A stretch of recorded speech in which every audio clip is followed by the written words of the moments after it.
India's market news headquarters. Cutting-edge analysis. Influential insights. Market-moving intelligence. Broadcasting live from the CNBC-TV18 Motilal Oswal studios in Mumbai.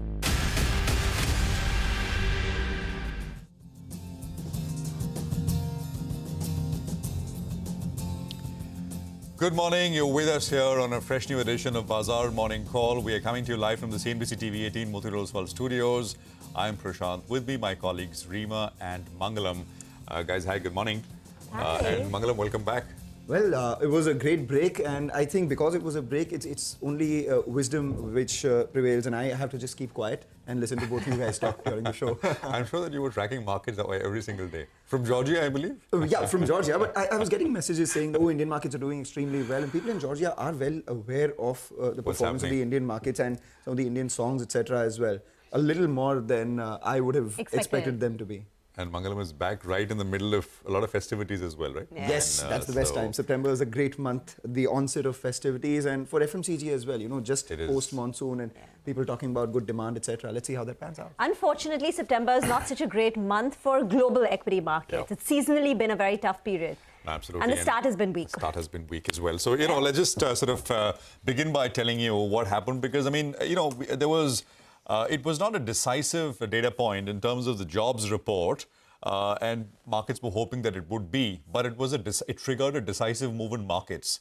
So the data itself not decisive, and that is the reason why, actually because of it, there was a bit of a decisive move in markets. So I'll start with the change on your screen. The S&P was down about 1.7, Nasdaq down about 2.5.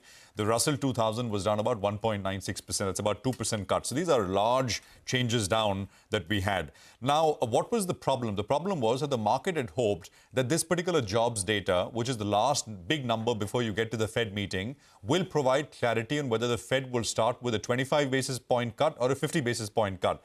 And this first cut is important because, if the economy is much more weaker and they start with a 25 basis point cut, the risk rises that the Fed is falling behind the curve. At least the perception rises that they're falling behind the curve, and this needs to be addressed with a larger rate cut, larger quantum of rate cut. But the problem was that the data itself, on your screen, the number of job additions were weak at 142,000. The expected number was 160 plus. So it's not that big a miss. It's not like the last month when it, of course, was a disaster. But it was weak. It was weaker. The unemployment rate, though, fell. I mean, if the unemployment rate had risen and the job additions were weak, it's all going in the same direction. But here you have sort of data also going in two different directions. The point is, you did not have clarity enough to call either a 25 or a 50, clarity enough to say whether the economy actually is weakening much faster or actually it's okay and a little bit of sort of softening as expected is what is taking place. And that is the reason why markets actually got a little panicky, at least in the near term. Now, you also had comments from FOMC sort of members on the voting committee who decide on the Fed policy. So two gentlemen, they spoke and they also did not really provide clarity. And that did not help either. So the reaction from markets, as I said, equities sold off, S&P, Nasdaq, etc. Wix jumped about 12%. We are back at about 23.5. The CBOE Wix, the volatility index. And take a look at this. The market pricing of what the Fed will do in the month of September, it fell to 30 basis points as compared to 35 basis point pre, the speech from one of the members, Fed committee members.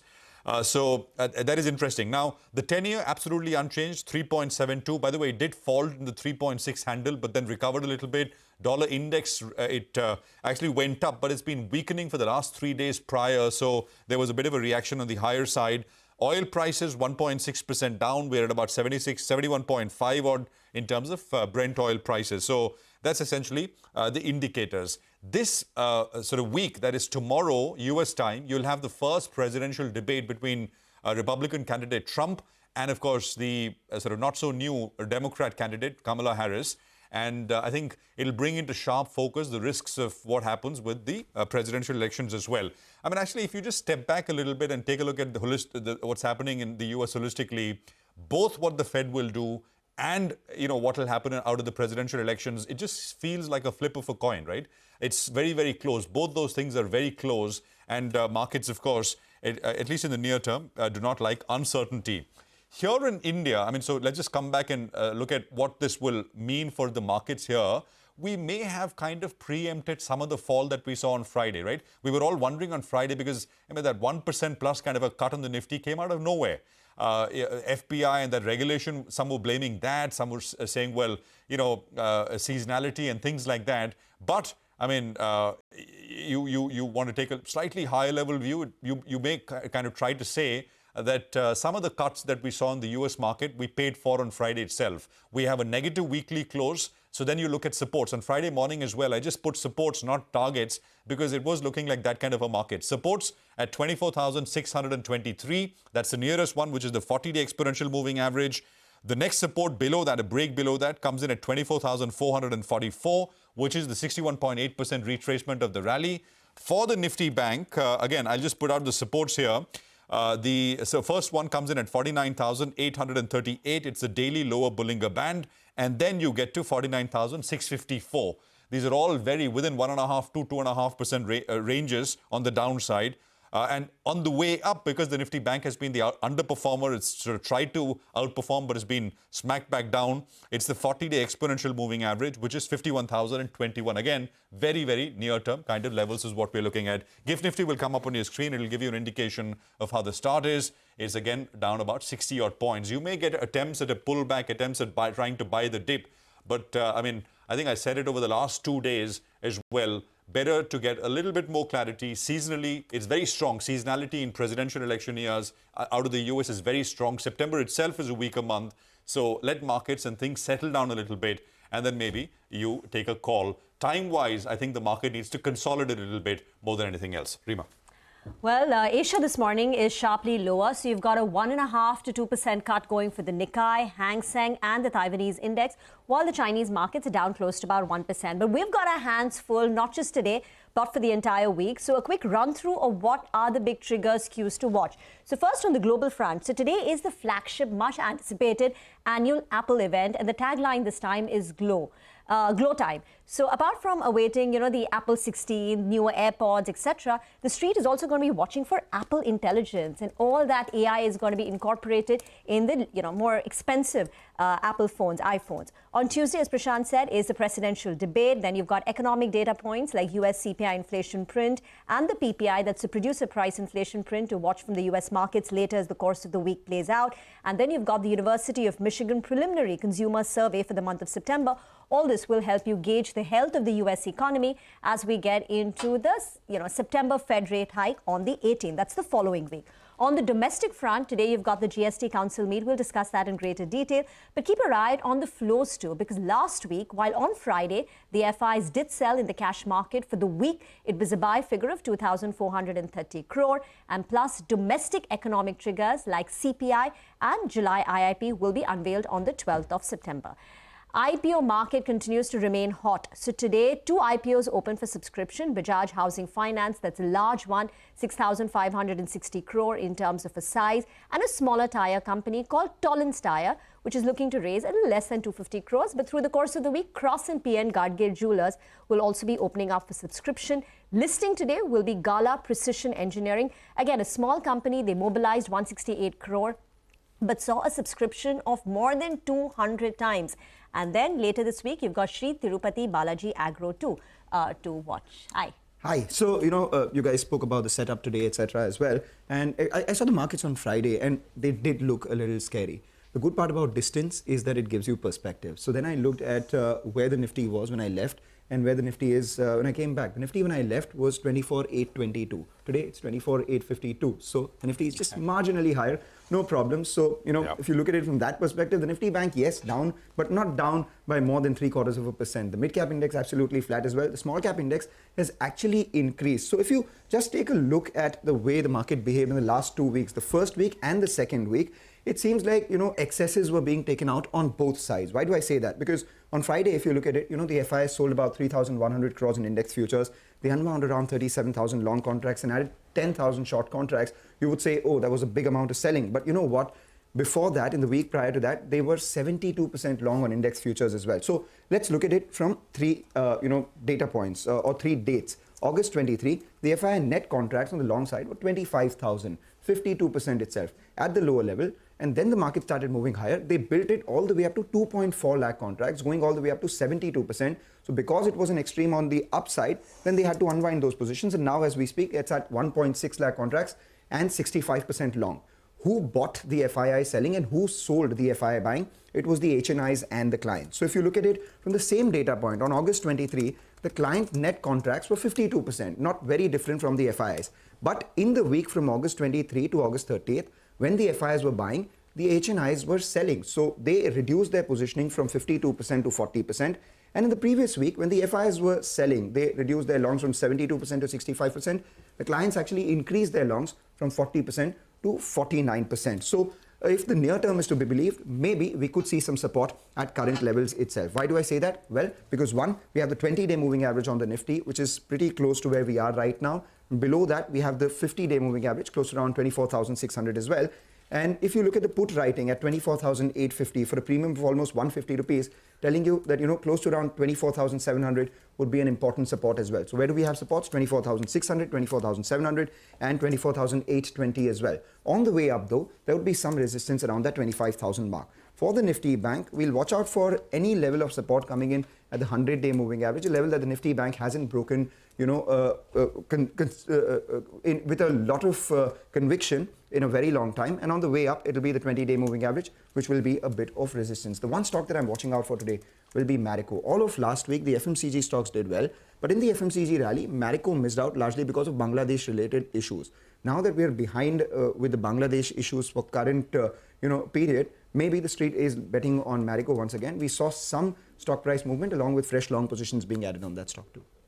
Interesting. Thank you very much for that. Let's get to the equity calls then for the day. Mahesh Nandurkar of Jefferies says the Indian equity markets continue to stand out as the consistent strong performer over the short and long term. He says they remain bullish from a long-term perspective as investments-driven GDP growth drives corporate earnings. He says domestic flows could trend down to a more sustainable level in the near term, but potential improvement in foreign flows would act as a cushion. He says they're overweight telecom, banks, staples, two-wheelers and power from a long-term perspective. They also like industrials and real estate. Let's get you some equity calls then. Alexander Redman of CLSA says, for global equity allocators, the first emerging market decision point is to determine exposure.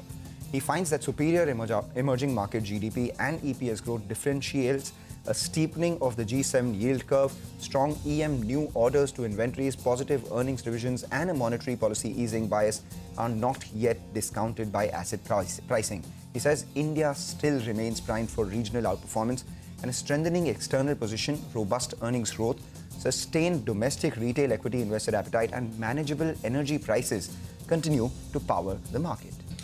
Well, that's some interesting opinion coming through. So one local from one global as well.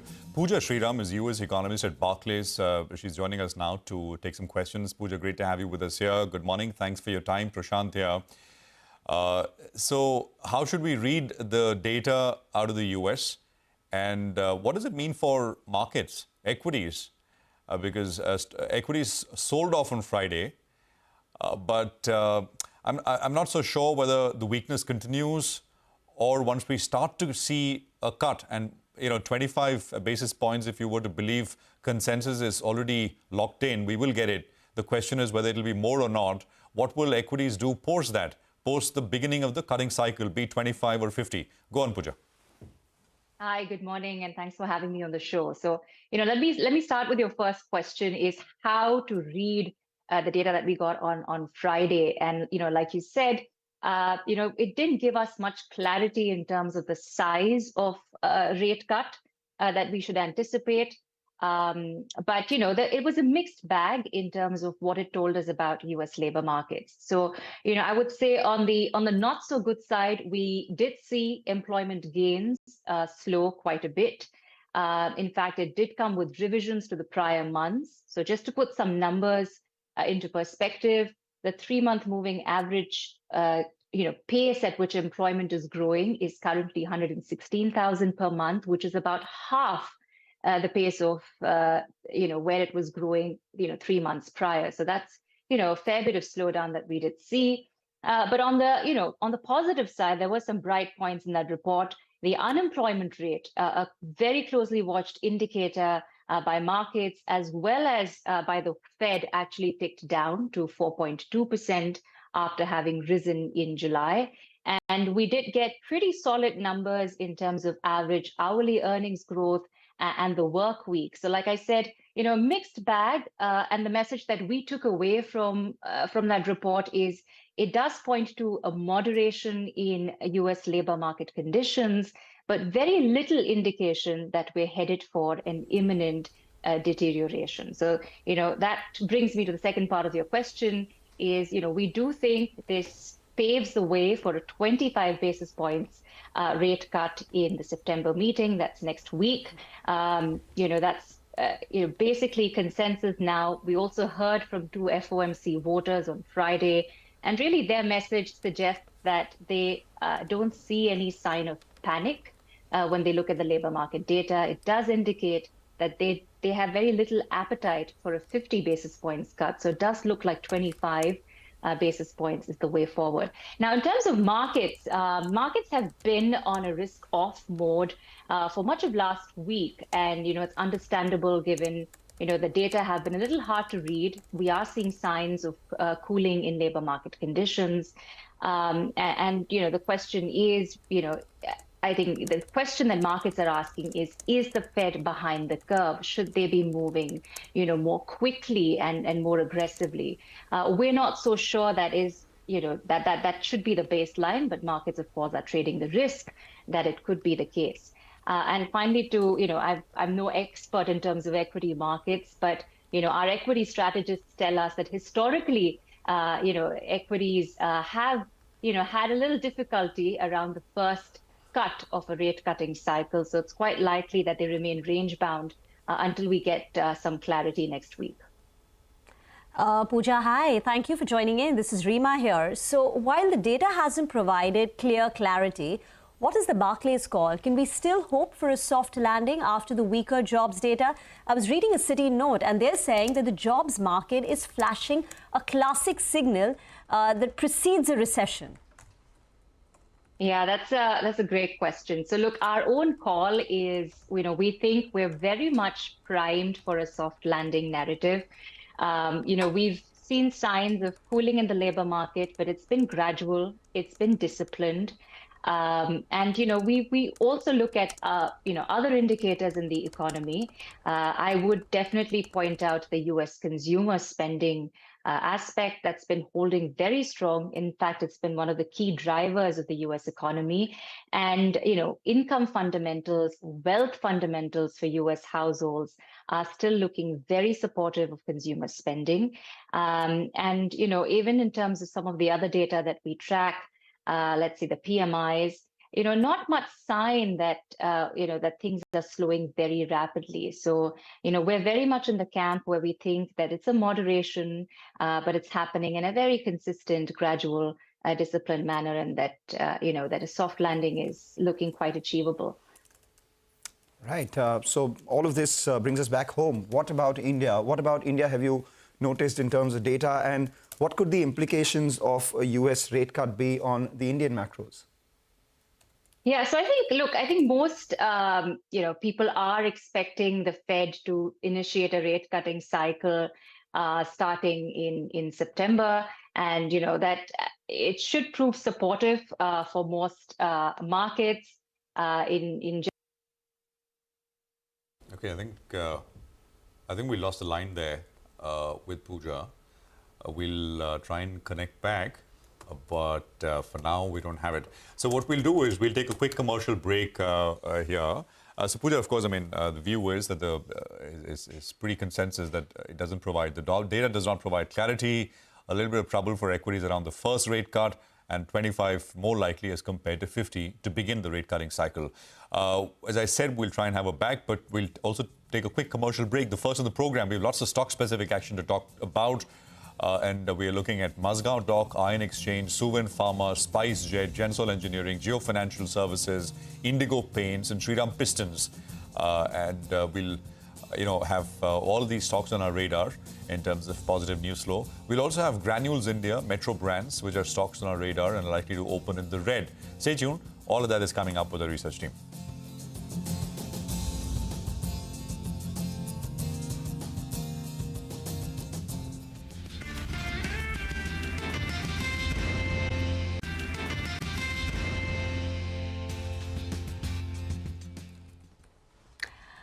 Welcome back. The SGX Nifty, the GIFT Nifty now is suggesting a weak start. Remember last week, the markets cracked close to about 1.5%. We were consolidating for a very long time. But on Friday, the Nifty gave up that crucial 25,000 mark and ended with a steep cut. And then the US market sold off sharply. And this morning, Asia is deeply in the red. The GIFT Nifty is now down close to about 60 points. But it's time now to drill it down to individual stocks. Our entire research team is standing by with CNBC-TV18's list of top stocks for the day. And first up, it's Upasana on Mazgaon Docks and Iron Exchange. Good morning. First up, let me start with Mazgaon Dock. The company has received orders worth 1,486 crores from ONGC for a replacement pipeline project. Mind you, in August 2024, company had also secured orders from ONGC, mainly for associated pipeline project worth 4,680 crores. The company's order book as of 30th June 2024 stands at 36,800 crores. Next up is Ion Exchange. On the back of the order win again, the company gets orders worth 168 crores from Tecnimont SPA in Italy, and projects are expected to be completed within 61 weeks. Hence, both these stocks will remain in focus, and I expect both of them to open in green on the back of the order win. All right. Thank you very much for that, Upasana. Let's talk about Granules India and Suvin Pharma as well. Ekta is here with details. Ekta, good morning. Morning. Well, I expect Granules to probably be in the red because they've received 6 observations for their Gagilapur facility in Hyderabad. The inspection was from the 26th of August to the 6th of September, and it was a current good manufacturing practice inspection as well as a pre-approval inspection. That means it was a regular inspection plus an inspection for a particular drug. So I expect the stock to probably be in the red on account of those 6 observations, though we don't know what it is. Suvin Pharma, there was a positive piece of news there, so I expect the stock to be in the green. There was an inspection conducted by the US FDA for a manufacturing facility of one of their wholly owned subsidiaries. They've received an establishment inspection report with a voluntary action indicated status indicating that the plant is cleared. Right, Ekta, thanks a lot for that. Time now to introduce you to our latest addition to the research team. We have Vinny Motiwala joining in with a bunch of stocks that she's watching. Welcome, Vinny, and wish you a very, very good and hopefully a very long stint with CNBC TV18 as well. Absolutely, Mangalam. Thank you so much for that and good morning. So first, let's start with SpiceJet. We're seeing some positive and relief coming in for SpiceJet as Carlyle has tied up with a pact with them to restructure its debt. Now, from $137.7 million, it will be cut to $97.5 million. So a reduction of $40 million. This will be converted to equity. And obviously, this is going to be at a conversion rate of around 100 rupees per share, so which is at a premium from the current price. So positive on the short-term basis because there's no immediate payment that will be coming in for SpiceJet. Other than that, we have Gensol Engineering that is also seeing a positive news flow. We're expecting it to be in the green.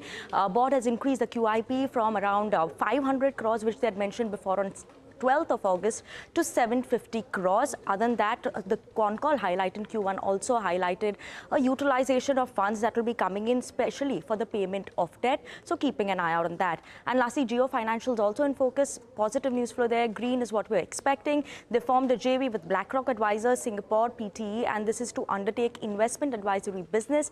And they will be making an investment of around 3 crores towards the initial subscription. So keeping an eye out on that. Thank you very much for that. There are also reports on SpiceJet which suggest that the chairman and managing director, Ajay Singh, is likely to offload more than 10% stake in the airline as a part of the latest funding round. And the report goes on to say that it's likely to close by the end of September. So trouble SpiceJet in focus today on the back of the restructuring and perhaps this potential promoter stake sale. Vinny, thank you very much for that. It's over to Vivek now for an update on all the block deals. Well, good morning. Quite a few block deals in trade on Friday. And first up, we'll go with Metro Brand. The promoter entities here offloaded close to 2.2% stake in the company. Total promoter shareholding was almost 74.2% at the end of Q1. Who were the top buyers? Kotak Mahindra Mutual Fund picked up over 1.5% stake in the company on Friday. The other stock in focus and a very large percent of the equity traded hands here, there was Indigo Paints. Sequoia Partners, through their two funds, which is Peak Partners Investments, offloaded their entire 25% stake that they held in the company. Amongst the top buyers, Erisag Asia India Fund, HDFC Mutual Fund, Morgan Stanley Asia and Kotak Mahindra Mutual Fund were among the top buyers, but a whole host of other names too picked up stake in this very large block deal that you saw. And lastly, Shriram Pistons, again a block deal over here as well. Two promoter entities offloaded part stake. Both promoters sold close to 1.5% stake. So the Love Shriram as well as Meenakshi Das sold close to 1.5% stake. And amongst the buyers was East Lane Capital India Fund, Tata Mutual Fund as well as Telime India Master Fund. They picked up stake over here. All of these stocks saw very large equity getting traded. So it'll be interesting to see how they react in the session today. All right, take that point, Vivek. Thank you so much for that. In fact, we'll thank the entire team on that note and give you a quick recap of all the top stocks that you watched just right now. Stocks with positive news flow are Mazga on Dock, Ion Exchange, Suvain Pharma, SpiceJet, Gensol Engineering, Geo Financial, Indigo Paints and Shriram Pistons as well. We have stocks like Granules India and Metro Brands, which are likely to see some negative moves on account of the news flow backing them.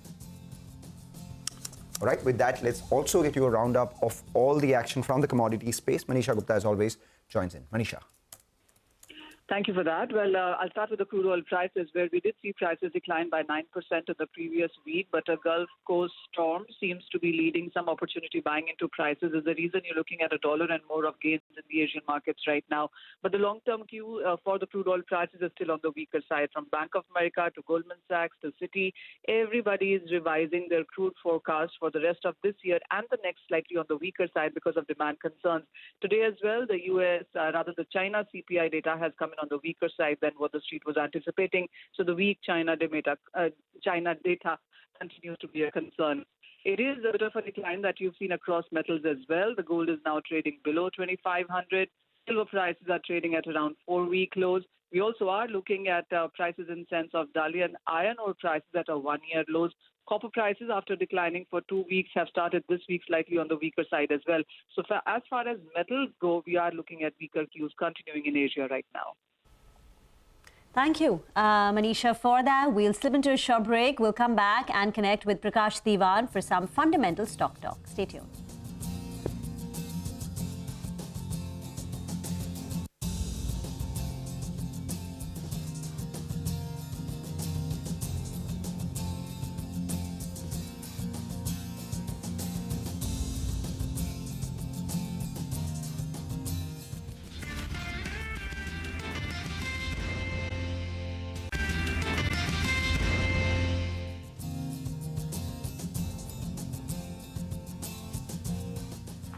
Welcome back. You're watching us here on Bazaar Morning Call. The GIFT Nifty is indicating a start on the lower end. Let's see whether that dip is bought into or not after a week that saw some bit of sell-off. Let's welcome Prakash Diwan now joining in. Prakash, always a pleasure speaking to you. Welcome to the show once again. Good morning. I want to talk about the FMCG space. A lot has happened over the last 1 week. The latest is that HUL's board has formed an independent committee to evaluate all options for its ice cream business. Now, this is pretty much in line with what the global parent has announced as well, to separate the ice cream unit by the end of 2025. And the company itself has been saying that, they will follow all the timelines as what the global parent has said. And if you look at the last quarter results as well, along with the numbers, they announced the selling of their water purification business for about 600 odd crores. So the route is clear: focus on the core businesses, grow the premium, and perhaps get rid of or, house all the other non-core businesses in different entities. With all of this and the impending festive season, how would you look at the consumption space and HUL in particular? Good morning, Mangalam. So, I think what HUL is doing is something which has been on the cards for a while. It's very clear. Wherever we've seen some green shoots within the FMCG space, it's been on consumption in semi-urban and rural markets. And, a water purifier business or a ice cream thing, given the constraints on storage and handling, is not the same that most of the other products would go through. And remember, most of the revenue growth and margin improvement is coming from the premium segment, right? Whether it's a personal care segment and some of the other products that they've launched, deepened their hair care segment and all. So it's going to be very, very essential that they realize what is it that they want to go into the next leg of growth with. There's been no capital expansion from HUL except for an acquisition that they made a couple of years back. So from that perspective, I'm sure they would be following this up with some expansion in the product categories that are doing well for them. And that's quite positive. The stock's not very pricey in that sense. If you look at FMCG as a pack, it's anyways not valued at those historic highs that we used to see. And HUL gives you that comfort. So it's a good bet. But, of course, the competitive intensity with ITC also trying to do a similar rejig in its FMCG portfolio and finding new energy is going to be there. But I would believe Dabur, Godrej Consumer, to some extent, of course, it's not as domestic focused, but some of these Marico, Britannia, all of them are looking much more positive going forward into not just the festive season, but it's more of the post-monsoon effect. So I would believe FMCG will, one of these days, get some sort of a re-rating spark. And we'll see that. But from a longer-term perspective, I think it's a very, very decent risk-reward in most large FMCG plays. So I would believe people will start looking at it a bit differently in terms of resilience rather than, overvaluation is not a concern. Growth is coming back. It's troughed out in that sense. So from that perspective, it does make sense to have some allocations go up to this segment. Prakash, hi, morning. Have you been tracking this boardroom battle in Godfrey Phillips? Modi versus Modi. Now, in the AGM, Beena Modi has secured the shareholder approval, so she will stay on. About 86.5% of the shareholders have voted to reappoint her as the managing director. And the stock on Friday was up 12.5%. Year to date, it's gone up to 40%. Your thoughts on Godfrey Phillips? Good morning, Rima. So it's been quite interesting and challenging because there have been so many twists and turns in this entire battle leading up to this overwhelming support for continuity of Ms. Modi as the chairman. So, I think what the street is probably very happy with, or would rather be happy with, or would settle with, is continuity. It's like, let's get over with this whole thing. It's a very good business, very decent margin growth. You've seen the way the margins have been for the last 2 years. I don't see any reason why somebody would not want to bet on this if continuity is ensured in some way. So if this overhang actually gets out of the way, people will the market will want to add, because this is it's the only stock that you have in terms of diversifying your exposure beyond ITC, right? So and ITC comes with its own share of bundled salience apart from the tobacco business. So from that perspective, it's something which will grow. And by the way, on the ground, if you see the kind of numbers that they've been ratcheting, they're fairly strong as compared to what they did a couple of years back. I think some of the JV, some of the tie-ups, brand tie-ups that they've got have worked very well for them, particularly the Marlboro thing. So I believe as a company, it will do better. And if this is out of the way, there'll also be a little bit of a PE re-rating, or at least ensuring that the PE remains at slightly better than 6. So yeah, quite positive in terms of a development. I really don't know if there's anything else beyond this development which could kind of come up and throw up surprises. But if this is where it stays, it definitely will be seen as positive. Will be seen as positive indeed, 240% in the last 12 months, and that's a massive outperformance as against ITC as well. I was looking at some of their volume, reported volume trends. Over the last 6 quarters, they've beaten ITC by a factor of at least 80 to 100% on 5 occasions. It was just once where ITC did better. That was in Q1 FY24, where Godfrey did 8.1% and ITC did 9%. So they've been gaining market share across the board from the leader. And at the same time, the other imponderable for them will be, what kind of money they can raise by selling their retail businesses. Remember, earlier they had announced the decision to go ahead and initiate necessary steps to exit the retail business. The gross sales in the first quarter for the retail business was close to around 99 odd crores. So assuming you analyze that to close to 500 crores for this year and give it a multiple of 4 to 5 times sales, could they raise that 2,000 crores, 2,500 crores by selling their retail business or not is the big question. Not necessarily profitable right now, but let's see who throws their hat in the ring to go ahead and buy that business. No, absolutely. We'll sort of take this forward with more and get you some sort of sound bites as well, which we had. Ashmit had spoken with the management earlier there. Let's, Prakash, good morning. Ola, I mean, the 1 month share lock-in for Ola ends today.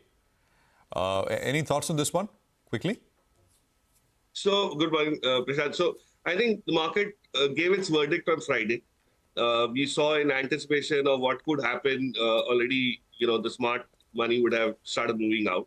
And I believe it'll probably stabilize at something which is much more realistic, which is the sub 100 mark for sure. Of course, I was surprised at the move itself, but I won't be surprised if it softens a bit from here and settles at that 85, 88 zone, at some point in time, not today itself, but over the next couple of days. See, it may not happen that today you'll get all the exits, but today onwards, you'll start seeing a situation of vulnerability, which is where people would want to kind of, take the bets off.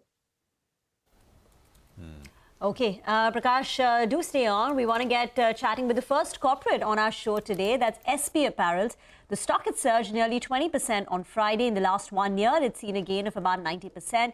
Q1 was a bit subdued for the company, but to talk more about the business opportunities, did the Bangladesh turmoil open up any opportunities for the company? They're looking at Sri Lanka in a close way too. We now have with us P. Sundarajan, Chairman and MD at SP Apparels. Thank you very much, sir, for joining in on the show. The last time we chatted, you indicated that Q2 will be a lot better than Q1. Can you give us a sense how Q2 has shaped up for you? Yeah, I think Q2 will be, yes, probably it will be at par with Q1 because some air strikes had happened due to whatever reason. But Q3 will be much, much better and Q4 will be further better. That's our prediction. So in Q1, your revenues were down 1%. So you're saying in Q2 also revenues will be flat to marginally negative? And what about margins? Yeah. Because you hope to improve margins. It will be more or less the same as Q1 only. That's what we are expecting. We are predicting. Oh. Right. I wanted your thoughts on two geographies. One is Sri Lanka, where you are believed to, grow a lot faster. You're increasing your presence out there. So how much does it grow from here on? At what pace? And what proportion of your revenues come in from there? And the second part is that everyone's talking about this Bangladesh +1 trade when it comes to garment manufacturing. Have you seen any signs of that? Do you stand to benefit from it?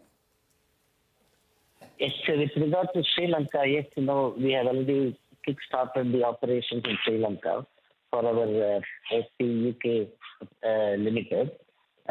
And for the SP Apparel India operations, already the factory audits are over, so we are expecting to commence the production from October onwards. And over a period of time, in the next 1 year or so, we are expecting about 20% of our total production will be happening from Sri Lanka. So which is roughly about 1,000 machines we will be able to run and ship from Sri Lanka. And with regard to Bangladesh, yes, I mean, as I mentioned before also, even before this disturbance in the recent past, the retailers wanted to de-risk the concentration in Sri Lanka, in Bangladesh. So they already started moving some of the businesses to India in addition to China plus in strategy. So, and this issue.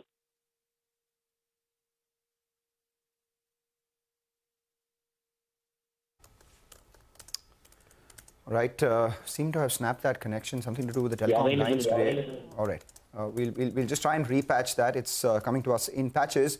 We'll just try and reconnect with you as you were making that point. But for now, the next quarter looks as good or as bad or as flat as the first quarter. We'll keep an eye out on business performance out there, though the stock has done extremely well over the last 12 months.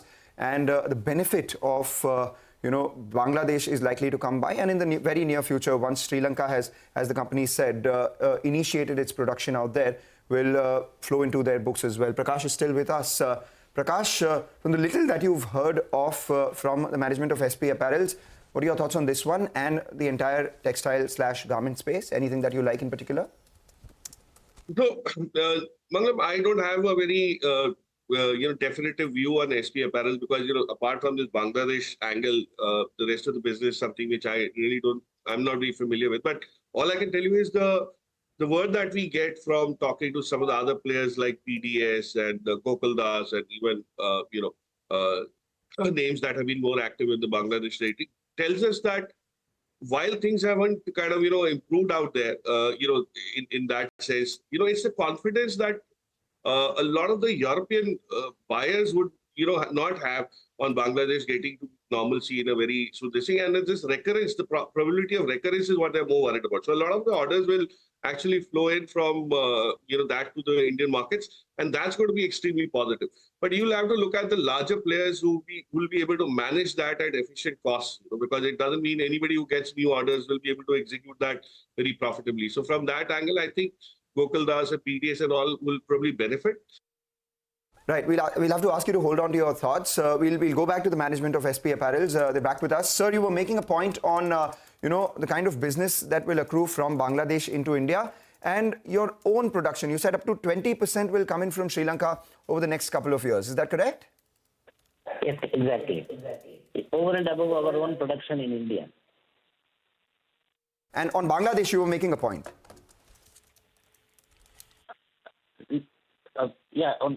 On Bangladesh, yes, those businesses are coming to us, and we have an additional capacity of 1,500 machines from recently acquired young brands. That's the one which we have recently acquired.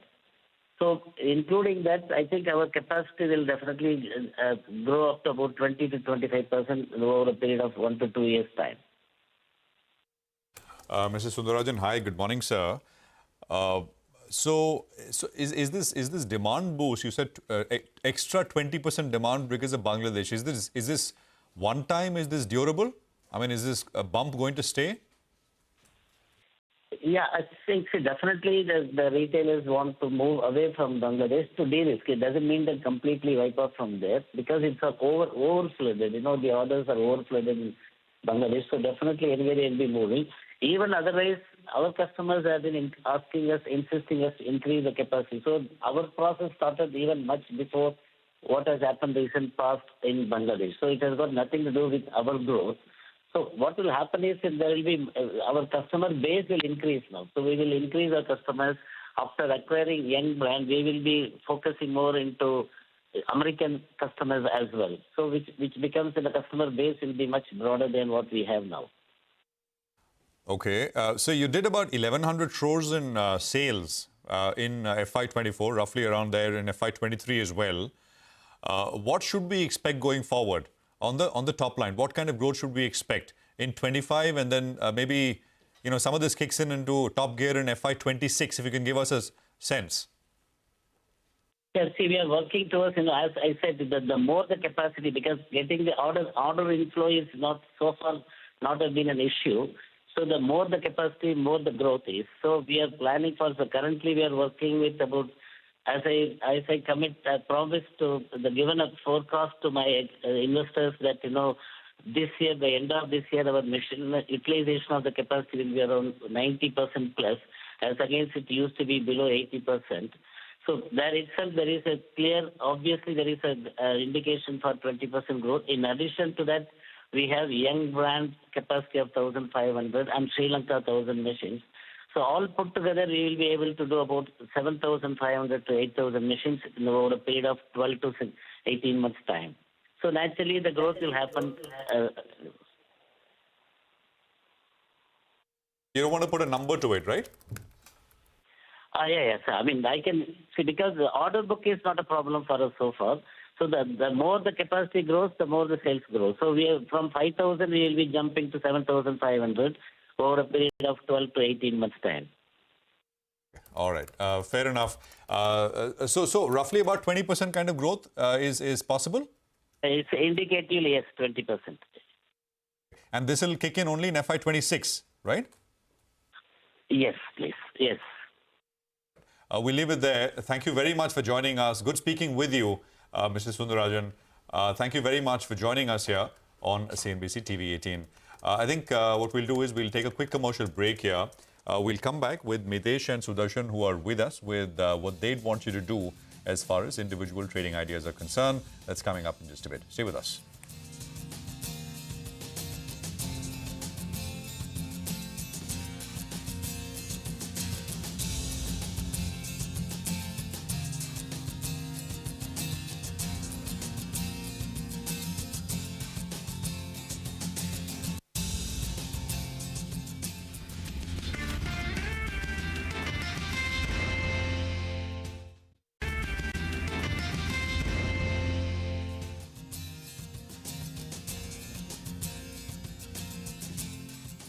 Okay, welcome back. There's 13 minutes to go for the pre-open session at 9 o'clock.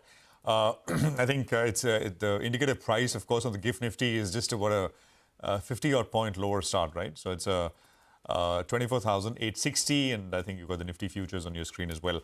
Well, on Friday evening, you had a new bull statue was unveiled at the NSE. Guys, I don't know if you got a look at it, but there you go. That's on your screen. And I just wanted to play the pictures for our viewers. So we have the BSE bull, which of course is right there at the entrance of the Bombay Stock Exchange, and now you have a bull at the NSE as well. That's of course the CEO Ashish Kumar Chauhan. You know, it's interesting the people around as well, right? Around the bull. It's a full Indian family right behind the bull. What's extremely interesting is that the bull at the BSE, you know, a couple of 100 meters away from there, you have R.K. Lakshman's common man standing by the bull, telling you that you know, the bull market is for everyone. And this one's gone one step ahead with including the entire family, including women and children as well. So telling you, you know, just the democracy, the cult of equity increasing. I think just retail investors, right? And how they powered this market forward. So it's quite something. I mean, just one word of superstition, if you must. You know, every time there was one bull which was installed somewhere, you know, in the very near term, there was some sort of volatility in the market. I wouldn't go so far as to say it was a crash or, you know, something that declined and all that. And it's absolutely superstition, nothing else, no data analysis, etc. There was one bull which was kept near the Worli Naka by, you know, one of the corporates.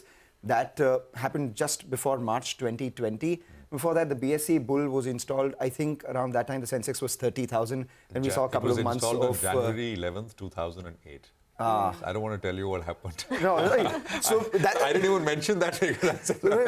I'm just saying, again, do not blame any of us or the bull, because even after those crashes, look where we are. I mean, Sensex 80,000, Nifty closer to 25,000, no problem. Long-term bull always. Don't blame the bull. Absolutely. Prakash, did you see some of those pictures? Yeah, Prashant. Yeah, I did. And I did read up on what Mangalam is alluding to, but I choose to ignore it in the benefit of the bull market. But yeah, it's nice to kind of, you know, I love the way they've positioned the bull along with, you know, this whole representation of the retail investor. That's quite democratic in that sense. Yeah. No, absolutely. You know, and I think the primary market action also kind of tells you what's happening, right? With all the retail participation, etc. Any other sort of new sort of IPOs which are open, or there's one which is listing today. I think Gala is listing today, right? And the indicative open is about 50-60% higher. There is in terms of the grey market, etc. And you got this Bajaj housing. I mean, just your thoughts on what is open, what is coming. I think I'm not too much of an IPO buff, so I don't know about the listing premium that some of these names will get. But Bajaj housing is very clear. Bajaj Home Finance is something which I think will be very important for people to look at seriously, and you know, at some point in time, depend on it to represent the segment, the growth of the segment in their portfolios. The anchor allocation is absolutely stellar in terms of, you know, participation, and I expect it to do much better in the medium to long term. I don't think, you know, it's a listing pop kind of a thing. It's something which you would cherish to have in your portfolio over the longer period of time. So after a long time, you have some very high quality paper that's coming into the market, which will sustain, you know, ups and downs for the next many years. Unlike some of the IPOs, which you forget after 2 months, you know, I mean, everything's done and dusted and people don't even remember the name. So I think that's what needs to change. The quality of paper that we badly need, Prashant, given the liquidity gush that we are seeing, it'll always help if you have more quality coming in and size coming into the market. Thank you, Prakash, for joining in. So Bajaj Housing Finance raised more than 1,700 crores from anchor investors, and a marquee list of investors: Government of Singapore, Adya, Fidelity, Morgan Stanley, Nomura, Goldman Sachs, JP Morgan, and a bunch of domestic investors too have thrown in their hat for Bajaj Housing Finance. Large one, 59,000 crore in terms of evaluation. But it's time now to talk technicals. Mitesh Thakkar and Sudarshan Sukhani are with us on the show. Gentlemen, good morning and thank you for joining in. Mitesh, Friday was a tough day. We breached 25,000 on the way down. This morning, a little bit of a gap down opening. Where do we go from here? Good morning. So I think, Friday I was highlighting the fact that the hourly, 2-hourly and 3-hourly charts have started showing minor negative traction. I was hoping we'll go into a consolidation. But then two things. One, I think the decline was very severe or more severe than what I expected. Two, I think we hardly managed to bounce back post the day's low. I think we closed near the day's low. Having said this, I think with today's gap down, which is not a very worrying gap, which is just about 50, 60 point of gap, I think it will be important to capture levels of 24, 800, 850 immediately. In case we fail to do that, then I think I would be slightly worried and pencil in targets of 24,500, maybe 24,350 on the downside. So for the time being, my immediate reaction is that post the opening, how does the Nifty behave? In case there is no sign of a bounce back or a pullback or an attempt to fill the gap, then I think we'll go into some aggressive shorting mode as well. And looking at the stocks, or rather the indices, the sectoral indices, I think it's the Nifty PSE, the Public Sector Enterprise Index, the PSU Bank Index. I think that's where there are signs of pronounced weakness. So I think then we look at those kind of sectors to find out shorting positions. Sudarshan, good morning. How would you approach trade today? And even for the near term, the next few days, what's the trade on the Nifty Bank? Yeah, good morning. Well, for today, I would suggest staying away. See, the market is in some kind of a correction. Now, it's difficult to define what correction will be. I can't foretell the future that this is what it will do or not do. But we can all see, the charts can tell us that we are in a decline of some kind. Now, the ideal point to go and enter this market is when it stops falling and starts consolidating. So that is a process. That's going to take some time. So for today, the view is it is best to avoid any kind of trading because I'm not keen on going short. And this is not a market where we have any visible signs for going long. So for short-term traders, stay away. For the next few days, the best case scenario is the market stop falling and start moving sideways. That would be the time when we start thinking of going long or building long positions. But that's the future. Today, it's better to avoid. Better to avoid the indices. Any individual stock picks that you have, Sudarshan? I'm sure there are opportunities at that level. Yes, there are. We'll start with the two intraday shorts. Ashok Leyland is an intraday short with a stop above 255. And Indus Tower, which is now giving signs of, say, exhaustion after a very big run-up, is an intraday short with a stop above 435. I have two buying ideas because this market is really only in a correction, not a bear market.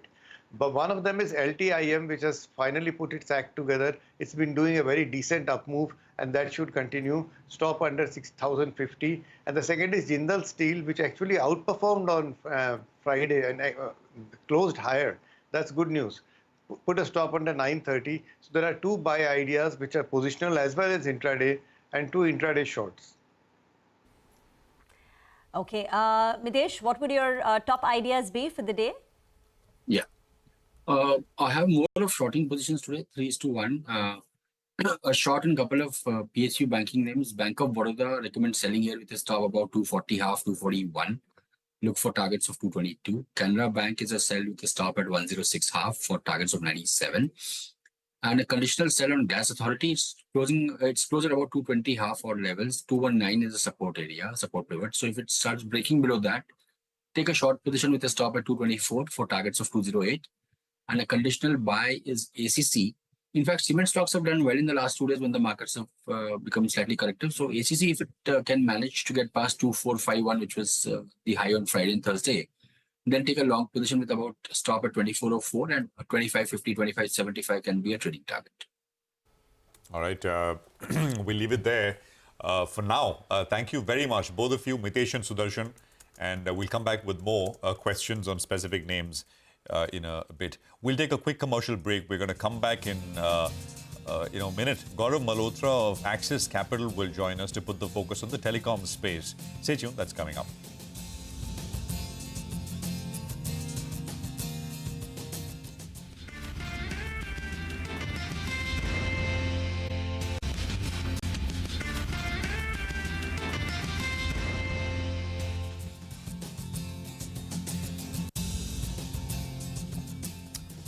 Back 15 minutes to go for market opening and a minute for pre-open race to come by. So let's quickly get in some trades coming in from the derivative space. Chandan Taparia joins in from Motilal Oswal Financial Services to give us a setup on how some of these stocks and indices are on the basis of F&O data.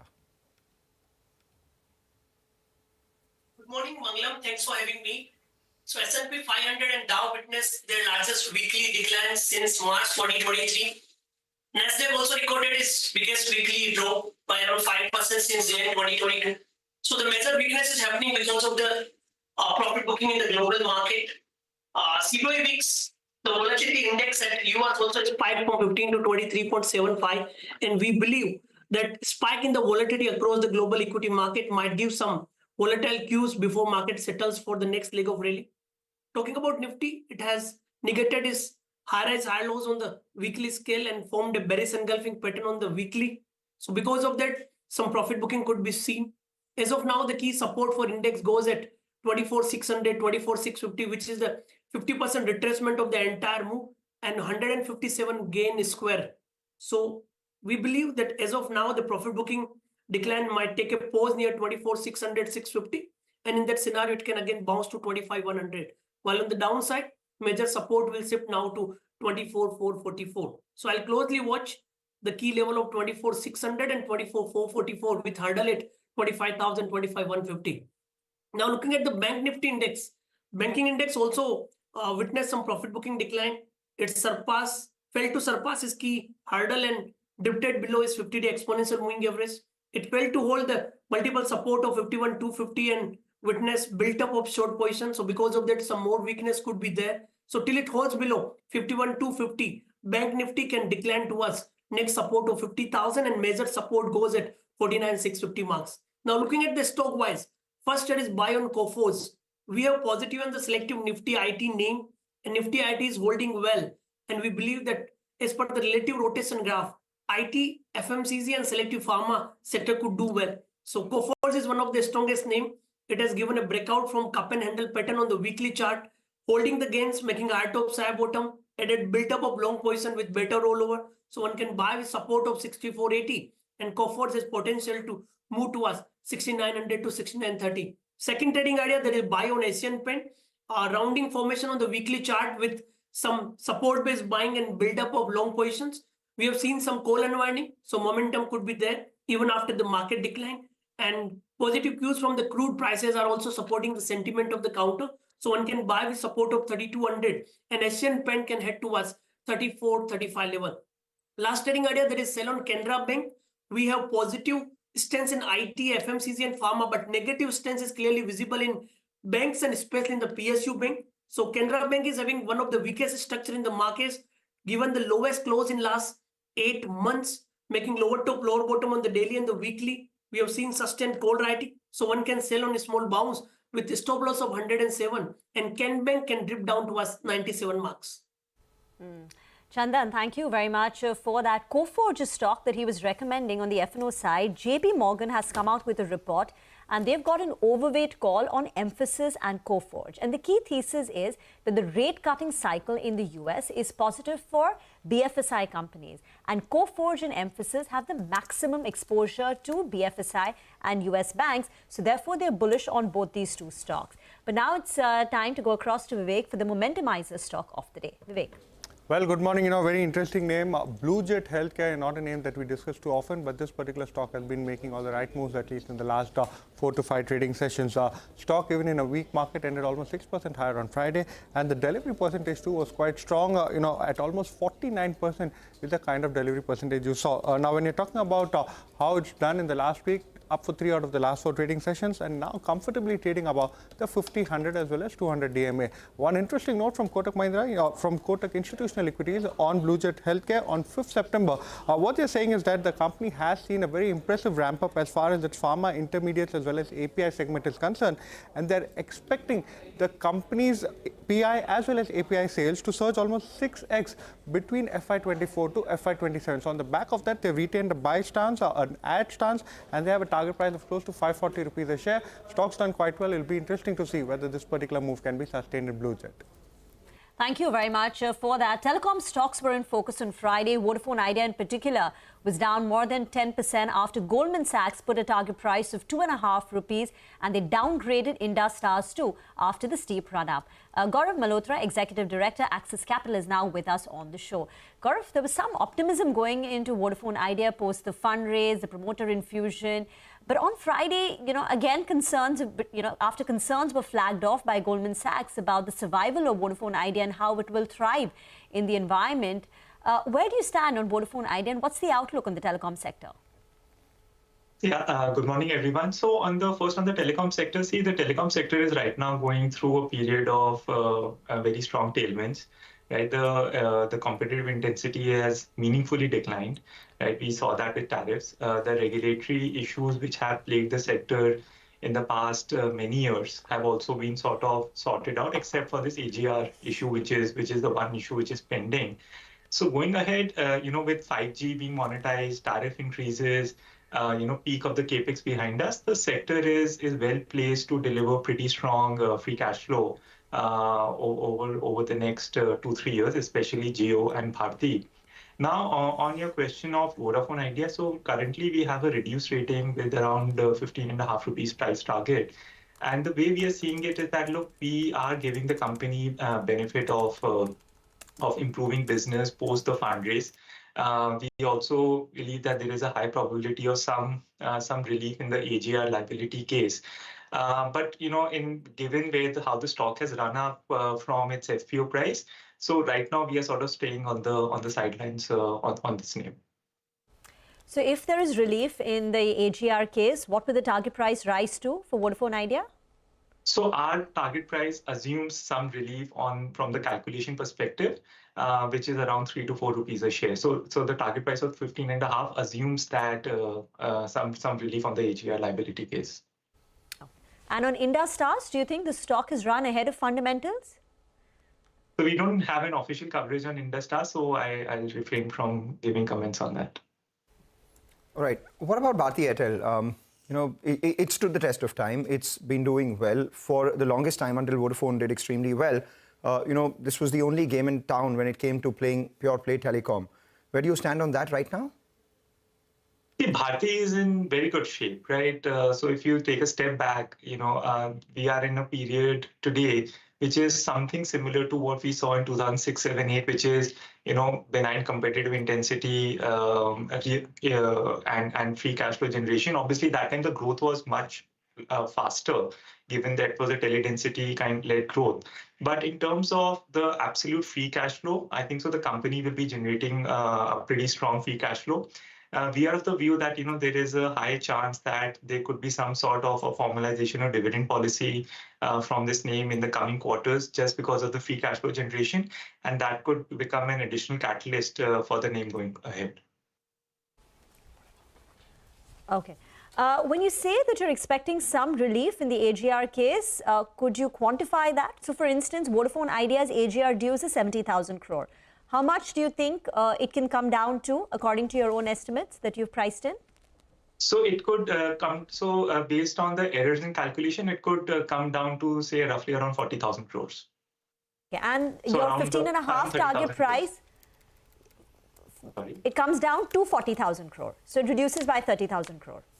And 15.5 takes into account that. So yes, unless it's more, don't expect too much upside in Vodafone Idea. Yeah, according to you.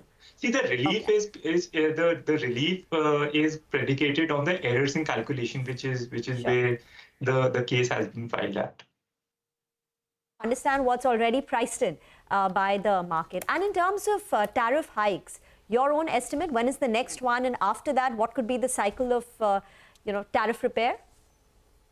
See, the thing is, we are not of the view that the tariff increases will happen every year, right? The 2 to 3 years, which has been the case in the past from 2019 onwards. So you will see the industry taking increases sporadically, but not on a recurring basis. And that's the way we are sort of looking at it. See, end of the day, it takes around 6 months for the tariffs to just get absorbed within the system itself. So then to assume that every 12 months you will be having a tariff increase is a little bit aggressive in our view. By the way, Gaurav, do you track any of the sort of telecom equipment sort of companies at all? No. Okay. Only the operators. Thank you very much. Appreciate you joining in and running us through what you make of the space and some of these individual names. I think it's what 9:09. We're at the end of the pre-open session. Sudarshan and Mitesh are with us with their 9:10 calls. Gentlemen, good morning again. Sudarshan, what do you have? Well, consider buying LTIM with a stop under 6,050. Okay, and Mitesh? Long on ACC if we start getting about 24.51 for targets of 25.50. Okay, LTIM and ACC coming in from Sudarshan and Mitesh. Gentlemen, thank you very much for that. We'll just quickly look at the Nifty and where it has finally settled, and then we'll bring in sort of individual names to put the spotlight, and then 30 points lower in the pre-open. So 24,823 is where we are starting. So it's not bad at all. It's actually practically flat from Friday's change. Though I suspect at some point you'll start to see some pressure on the downside starting to come through. So will you get away with a 25-30 point cut? I'm not so sure. Let's look at Lupin now with what we are watching out for. Ekta is here with more details on this one. Ekta, morning again. Hi, morning. Well, there is a particular piece of news with regards to a drug which is used for kidney conditions, which is Jynarque generic for Lupin. There was a ruling which had taken place in the US, which was in favor of Lupin. But now the innovator of the drug, which is Otsuka, has filed a notice of appeal against the US court's verdict on this particular drug, which was in favor of Lupin. So now Citi is written on it. They have a sell with a target price of 1,700 on Lupin. They've said that Lupin may still prevail in the higher court, but the company's generic launch in 2025 may now be at risk, which means that they've launched the drug, though there is a litigation going on if it goes ahead. An at-risk launch is where the generic share remains generally low as compared to a normal launch. Lupin could also delay the launch of the generic version of this drug in the US markets, hence may not be able to fully realize the potential of being a sole first to file, which is basically having 6 months exclusivity on the drug once they launch. It contributes to around 30% of Citi's FY26 estimated EPS, which is this drug Jynarque generic, and there could be a possibility of a downside to this number, according to Citi, if in case these scenarios do play out. Right, Ekta, thanks a lot for that. So Lupin is one of the stocks that we'll keep on our radar. The other one are banks on the whole. There are some rate cut implications. UBS too has raised the target on Shriram Finance. Abhishek joins in with an update on that. Abhishek. Well, to begin with, UBS on Shriram Finance, they have a buy recommendation. Increase the target price by 32% from the previous target price levels to about 3,850 per share from the earlier target of 2,915 per share. So synergies from merger to keep aiding the growth is what they are expecting. Net interest margin compression is transitory in nature. Accomplishing new segments further is the key for the growth ahead. So asset quality will remain stable. Credit cost is within the guidance that the management had given earlier, is what they have mentioned in their note. Management expects the cost to income ratio or operating efficiency of the Shriram Finance to be between 26 to 27%. Remember that it was around 27.5% in Q1 of FY25. So that is what they have written in their note. Nomura, on the other hand, has written a note on banking sector. They say that a potential 50 basis point rate cut can impact the net interest margin of the lenders negatively, anywhere between 15 to 20 basis point lower for SBI, AU Small Finance Bank, IIB, that is IndusInd Bank, as well as Bandhan Bank. ROA hit will be about 5 to 10 basis point, but lower for IIB, AU and Bandhan as well. Deposit growth and CASA could see a positive fillip. However, benefits from a potential CRR cut will get offset by the fact that LCR requirement is now on the higher side. Rate cuts is a sector dampener. They will not jump the gun based on net interest margin alone. Top pick is Kotak Bank, ICICI Bank, SBI, as well as Federal Bank. Back to you. All right, Abhishek, thank you very much for that. So that's financials and banks in focus. IEX is the next one. Vivek has got more. Vivek, morning. Well, good morning. Very interesting note from UBS on IEX. They've gone ahead and raised the target price quite sharply, a 30% hike to 260 rupees a share versus 200 earlier. What is it that they're saying? You know, a couple of key points. Number one, as far as IEX is concerned, some of the newer markets in terms of the long duration contracts, the green products, as well as the right to match products, these are the ones that are seeing significant driving growth as far as, you know, the previous month was concerned. And UBS believes that this particular growth trend can sustain going forward. So that is one key kicker for them. Along with that, what they're saying is that as far as market coupling overhang is concerned, they believe now it is no longer such a worry given the fact that Grid India, which had gone ahead and asked for trial runs to be done, they haven't seen too much of a progress, and they also believe a lot of market participants will go ahead and oppose this particular move. So they believe, you know, market coupling, if it happens, could be delayed out and be pushed out much further. Along with that, they believe market currently is not fully pricing in potential growth acceleration in trading volumes, largely driven by the green product segment. All right. Thanks very much. So we'll keep an eye on IEX as well. So these are some of the top stocks. We're a few seconds away from the first rates, which will be on your screens. The Nifty, the Sensex, the Bank Nifty, some of the sectoral indices, and then we'll look into individual names. So what do we have? It's 24,818. So that's the first rate coming through, 24,800. Very quickly. The Sensex is starting about 0.25% lower, 18,972. So 961, 950. So, I mean, moving around. So 67, 70 points lower on the Nifty right now. So 24,775 is what we have. That's 1/3% now. Bank Nifty is down 150 points, 50,427 on the Nifty Bank. That's a 150-point knock, about 1/3% lower there as well. So this is, I think, largely on expected lines. The IT index is down about 0.4%. The Nasdaq was down 2.5% on Friday. The heat map, the Nifty heat map gives you a snapshot view. I mean, I think that about 14, 15 stocks are higher. The rest of the sort of Nifty 15 names are all starting at least in the red at this point in time. But all about stocks as always. Rima, take it away. So let's start with Shriram Finance. That's the top Nifty gainer. UBS has raised the target price to 38.50. Abhishek was just telling us about it. Britannia also opens up in the green. Remember, they've got all the approvals for capacity expansion. They're planning to invest about 300 crores. This is at the Ranjangaon plant. HUL is also one of the big movers. It's a near 1% gain on HUL. They formed a committee to evaluate the future plans for the ice cream business. So some FMCG stocks are higher. You've got strength in Asian Paints. It was up 4.5% last week on the back of a decline in crude prices. They've started off this week on the positive note. Life insurance companies, SBI Life, HDFC Life too, have opened up with strength. In the IT names, it's TCS which catches your attention. And Bajaj Finance, remember, it'll get nearly 3,000 crore from the monetization of its stake in Bajaj Housing Finance. So there is a green tick on Bajaj Finance on Monday morning. On the way down, power stocks are seeing some profit booking. So NTPC Power Grid under pressure. Metals are on the back foot. Maybe the decline in global, just a global outlook, the sell-off, the risk-off that we're seeing in global markets is putting pressure on Tata Steel, Hindalco this morning. ONGC too is coming under a bit of pressure. So ONGC is down nearly 1.5%.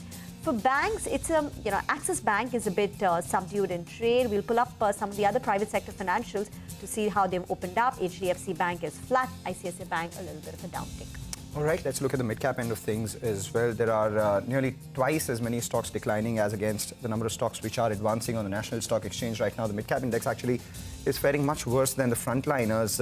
At least at the open, the mid-cap index down almost 0.6%. So that's something we most definitely keep an eye out on. What's actually leading the losses from the F&O space? We have Granules, which is down about 3.5%. Remember, Ekta did tell us about the US FDA issuing 6 observations for their Gagilapur facility in Hyderabad. The other one which is losing is also Lupin. Again, here too, the company may not be able to realize the full potential of its kidney drug Jynarque. And this contributed, as per analysts, almost 30% to their FY26 EPS. So there's a bit of a downside risk out there. Nippon Life India is down as well. Though a couple of these life insurers are doing well this morning. So HDFC Life is up about 0.7%. SBI Life is up around 0.8% as well. So Nippon is the only one which is an outlier with a cut of almost 1%. The FMCG stocks, they're by and large doing extremely well. Marico is up around 8%. Colgate is up around 1%. Dabur itself up around 1.5% as well, as is United Spirits up about 1%. One stock which really stands out on the way up is SP Apparels. Remember, we had the management join us earlier today speaking about a possibility of a 20% growth and nearly 20% of their production coming in from Sri Lanka in the near future, along with some uptick coming in from Bangladesh as well. So all these factors doing well. Seems like Metro Brands too, the large trade, has been absorbed. The stock up around 3%. So a lot of stocks in focus, though more declining than the number of stocks which are advanced. Oh, no, clearly. So it's about 3:1 in favor of declines. So that's the first look at the breadth of the market. It's skewed in favor of what is down right now. Now, Prestige Estates has got tremendous volumes. It's coming up as the second largest volume-led loser. It's down about 3%. Stock actually had a bit of a sharp up move recently. You had granules, I think we mentioned, with a 3.5% cut. I was talking about Ola Electric earlier with Prakash. Ola is down about 3%. That lock-in opens up today. I mean, essentially, not all those shares are going to be sold, but you got, I think about 4% of the equity that is free for trade now with the lock-in ending. Godfrey Phillips, we mentioned, 4% lower. There is Tile Bazaar, which is the recent listing, which is down about 3% right now. Moripun Labs is down about 3%. SJVN is down about 3%. Hindustan Copper is coming up with a 3% cut. Wockhardt Pharma was, of course, it sold off on Friday as well. There was, of course, there was a press conference by the opposition, and the stock actually has come off from the recent highs of about 1,100 to about 989 in 2 sessions. So that's a 4.5% cut. VST Industries is down about 6%. I think we were mentioning a block deal which has happened on VST earlier. We'll put that up. But that's a large, sharp cut coming through. 450, 451. The block deal happened, of course, on Friday. And a large marquee sort of investor in VST has been the seller. Bector Foods is down about 5%, 1719 on Bector Foods. Raymond is down about 3% or so as well. Raymond has also moved up very, very sharply. The advanced decline is not budging. It's right there, and very little is moving it at this stage. On the upside, Premier, the new listing is up 7%, 7.5%, 8% actually. So 1179 on Premier Energies. Look at that go. Just incredible. We have Deep Industries, which is coming up with a 13% pop, 450 on it. Very large volumes, and that's why we're sort of talking about this one. And there's an order win for Deep Industries. It's about 1,400 crore plus. So it's a large one. So it's reacting. JM Financial is up about 2.5%, 127. Mankind is showing some action. Mankind is up about 3.5%. Stocks largely, it's come off the lows, but it's not done very much. They made that large acquisition. Keytex is up about 2%. Small name. And Minda Corp, but volumes start to dry up if you go down the list. So this is broadly what's going on. I'll be very interested to see what happens to the sugar stocks because, it's around September, the sugar season, so sugar year starts between September, October, and Balrampur Chini has taken off. And typically, sugar stocks move in tandem. So Dhampur sugar down about 2% right now, Balrampur Chini up around 1.7%. But if you pull up the intraday chart of the stocks, you would know that, there is some traction building up out here. All these stocks typically move in tandem. So if one leads the charge out here, do others follow or not is something that we'll keep an eye out on. So there you have it. Opened in the red, saw a bit of a spike, saw another spike, and now at the high point of trade, whereas the others are still struggling at lower levels. All right. So we'll keep an eye out on this space. Usually moves as a pack when it does. We'll see if that is the case today. Harish Krishnan is with us, co-CIO, Head of Equity at Aditya Birla Sun Life Asset Management Company. Harish, good morning. Good to have you here. Thank you for your time. I want to just understand what you guys are doing at Birla in terms of allocations, activity. And I want to preface that with something that you tweeted recently. You quoted data from a report from ICICI Securities, and you said that the number of companies in the top 500 where earnings yield is greater than bond yield is now about 47. The lowest reading was 32 in December of 2017. This is, top 500 universe where earnings yield is greater than bond yield. So just sort of prefacing my question with that data which you yourself put out. Go on, Harish. Morning, Prashant. So what we have seen over the course of the last 18 months or so has been that risk has got disproportionately rewarded, especially as we go down the curve, be it in terms of mid, small, and more so in micro caps and, SME, lesser said the better. Now, in this context, what we are kind of doing in our portfolios is basically moving up the curve. We are trying to consolidate our holdings. We have increased our allocation to larger mid caps, trying to book our profits into many sectors which have done exceedingly well. We've also seen over the course of the last 6-7 months or year till date, actually quality as a style doing significantly better. And this was our call at the start of the year that, value had done exceedingly well over the course of the last 2-3 years. We did think that growth and quality would start making a comeback, and we've seen quality starting to make a comeback out there. Sectors like, say, pharma, where we have a large position, IT, again, a sector where we have an overweight, to a certain extent on the consumer or the consumption side. These have all been names that have kind of helped us, kind of position for this kind of a change, I would say, in terms of sectoral churn, which is happening. So by and large, the sense that we get is that one needs to be mindful of taking on more risk at this point of time. Doesn't mean that, we're going to see a massive crash, etc. But we do think that there can be a reasonable amount of churn in terms of performance going ahead. And that is what we are kind of moving and navigating within our portfolios. So what's the kind of... Sorry, Harish, hi, morning. So what's the top-down call now? First on the US economy and on the markets there. Because investors are still grappling with the uncertainty of US health. Then there is uncertainty related to the elections. US markets are virtually at all-time highs, barring the little bit of a correction that we had last week. And historically, this has been a challenging year. So what's the call first in the global markets, US in particular, and then the flow through to India? So from a US perspective, we do think that the corporate health of US is in very good shape. The consumer health of US is also in very good shape. So clearly, while there is an interest rate which has climbed up significantly and there is an anticipation of a slowdown and rates are likely to be headed lower, we think that this is possibly the most well-anticipated recession or slowdown in the making. Market observers and people and CXOs have been waiting and watching for this over the course of almost the last 18 months. So therefore, when it does happen, we don't think there's going to be a panic.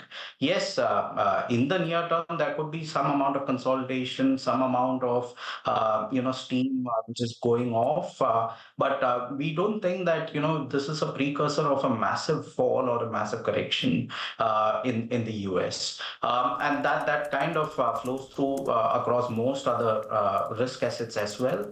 Wherein we think that especially emerging markets, which have not really performed, barring India, could be a good place to be in, as and when the rate do get through over the course of the next 12-18 months. Coming through from an India point of view, I think while we are going to see continued strength in the economy, I think at the margin, and markets do work at the margin rather than in absolute terms, we do think that there is some amount of softness. So if you look at top line growth of corporate India, there has been reasonable amount of sluggishness, and while there has been a significant margin expansion that helped through earnings over the course of the last 18 months, I think top line growth needs to be a lot more focused upon going ahead, given the fact that there is only so much margins that can go up.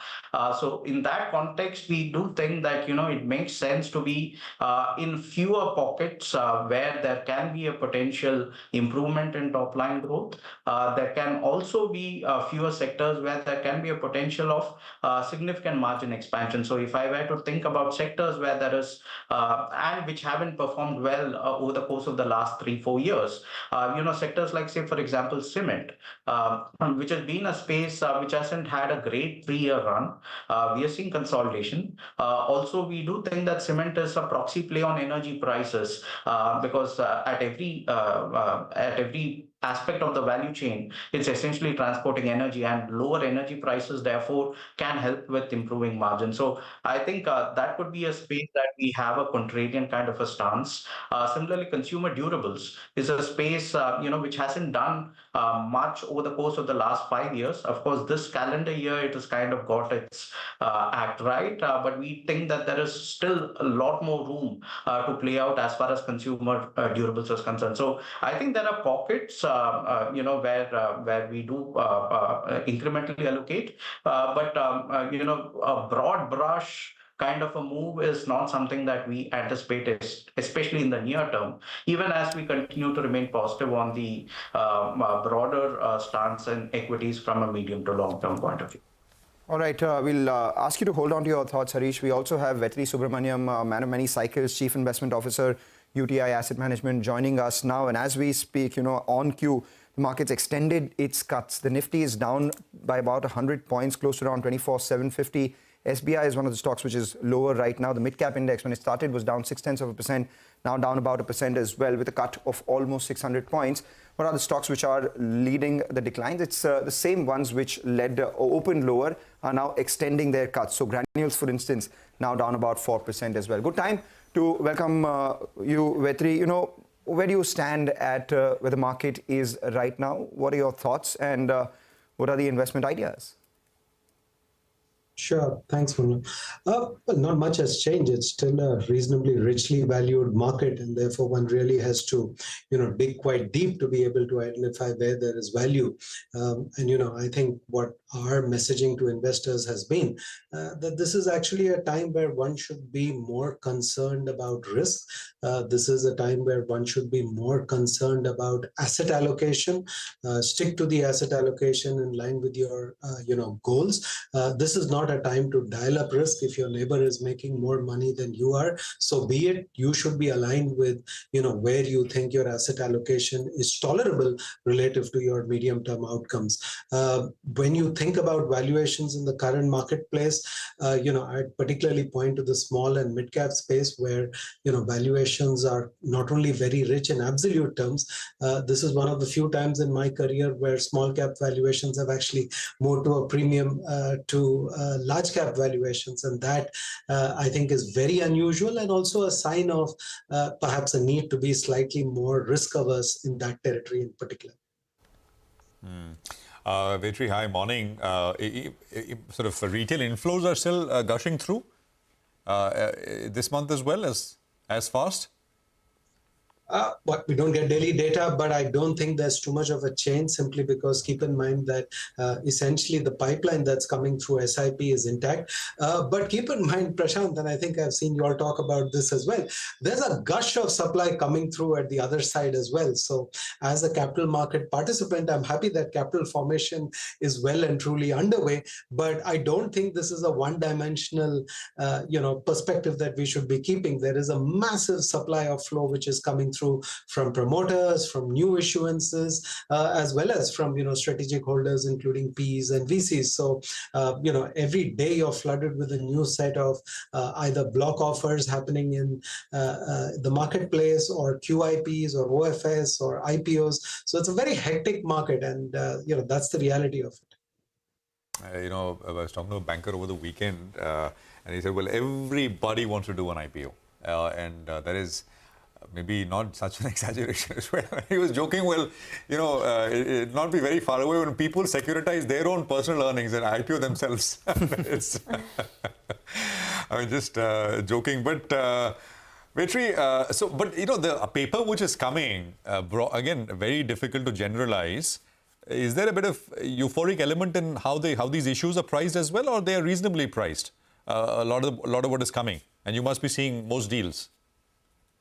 We do, but we've been selective. We've been selective for a long time now, and I think it pays to be selective in these kind of environments. So we typically don't participate unless we are clear that this is something we are willing to hold for the medium to long term. I think many people have seen the data about how much flipping is going on in the IPO market. That's certainly not something that we do from the fund perspective. So we only participate if we are clear that we are willing to add to our positions at some point and stay invested for the long term. But I don't want to generalize, because I think you've just got to treat each IPO on its merits rather than generalize it. Harish, have you all been participating in any of the IPOs? Of course, we've been participating, but I guess we've been selective as well. So roughly about 1 in 5 IPOs over the course of the last 3 months is where we've generally kind of, put in our monies. I think, as Vetri said, it's great to have formation through the equity markets. We do think that many of these IPOs need to be evaluated so that, we are ready as and when we get greater comfort on valuations. And more importantly, like I said, it's more an assessment of the risk that we see at this point of time, wherein we want to consolidate into our holdings rather than adding to the tail. So that really is the focus at this point of time. Because rather than having a fringe holding wherein we may get say 10, 15, 20 crores, we would rather want to consolidate at the top where we can take meaningful bites of say 1,000, 2,000, 3,000 crores. And there are many listed companies which have not kind of been in the limelight over the course of the last 3-5 years, which do provide greater margin of safety for us, wherein we are moving our overall portfolios towards.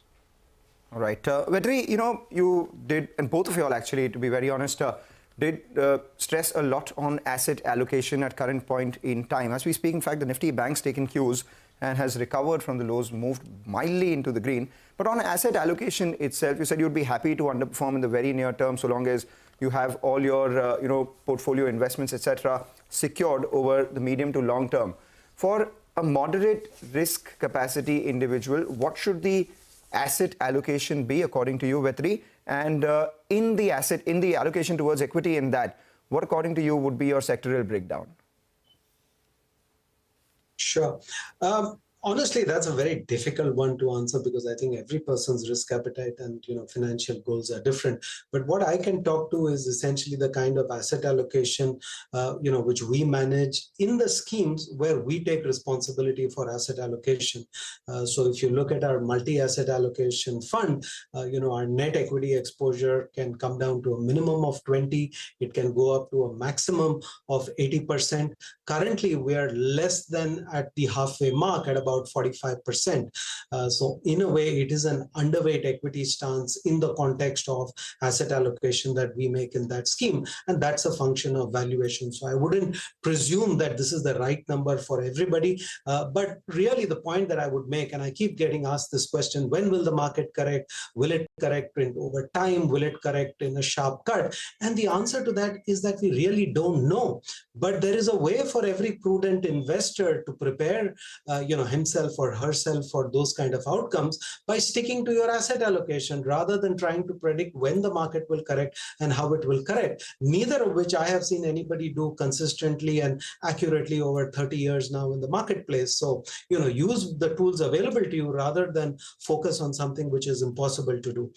In terms of sectors which are attractive, honestly, there's only one sector top down that we find reasonably attractive at this point of time. It's a combination of above average fundamentals with below average valuations, and that, roughly speaking, is the banking and financial services sector. So though that's the one sector where I have absolute comfort. Again, only half joking. When Mangalam said asset allocation, usually asset allocation, gold and equity and debt, etc. Right? Right now, asset allocation means in equities, large cap, SME, micro, mid caps. And not to lose sight of a lot of people who are sitting on the sidelines, via the unlisted space as well. I'll tell you, I was at an event a month, maybe it's been a month now. There was a fixed income CIO, there was an equity CIO. The fixed income CEO was more bullish on equities than I won't name names here, but that's the kind of market we're in. Vetri, the old saying, right? This time it's different. you sometimes do feel that, and that's the beauty of markets. They, the rise can make you believe, the rise, the fall can make you believe anything. And you start to you really have to pinch yourself to say, well, this has happened before. But what's your sense? I mean, I'm not saying, well, the question is not whether this time is different, but do you think there are things maybe a little different, maybe a little more supportive of the underlying sort of exuberance that we are seeing? And I'm sure you would agree with some, right? And disagree with others. Just briefly, if you can share your thoughts. Yeah, sure, Prashant. Look, it always is the case that when valuations are rich, you've got news flow, which is extremely supportive. And when valuations are, at the cheaper end, the news flow is rarely supportive, right? So this is the reality that we deal with in the marketplace. Could things be different this time around? Maybe they could be. But, I've learned the hard way that rich valuations tend to sort of eat into forward returns, whereas cheap valuations tend to add to forward returns. So I'm not suggesting anybody go 100% into fixed income or whatever other asset class they deem to be attractive relative to rich equities. All I'm saying is stay the course. This is not the point of time where you want to look at what others are doing. Now, I hear things like this is India's decade, this is India's century. As an Indian, I'd be delighted to see that happen. But as an investor, the lesson that I've learned over time is that prudence and risk management is the only way to stay in this game for the long term.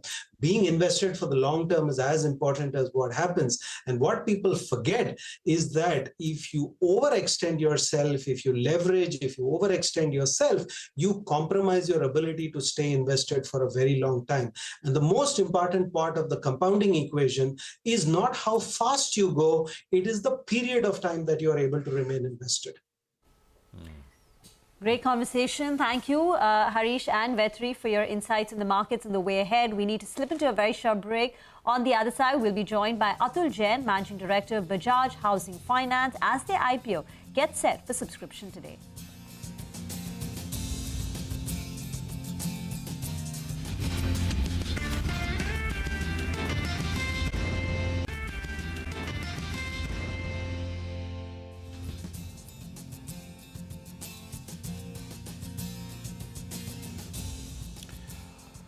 Welcome back. The markets bounced nicely. We're down about 20 points, which is off the lows by quite a bit. More on markets in a bit, but the primary market action is as hot as ever. Bajaj Housing Finance's much awaited 6,560 crore IPO opens for subscription today.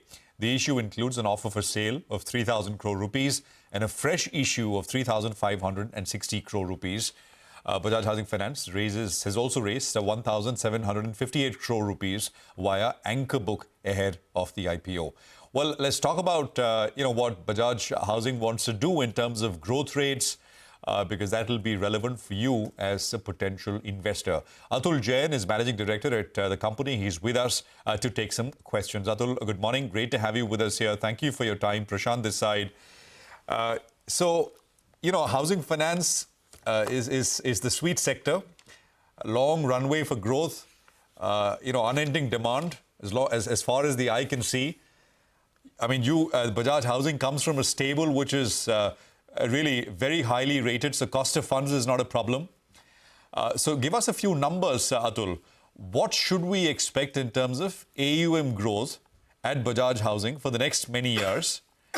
What should what's the ideal net interest margin for Bajaj Housing going to be from here on? Go on.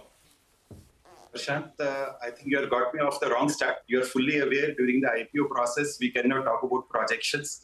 So I'll have to take excuse on this question, because what we can refer is what we have delivered till today, Prashant.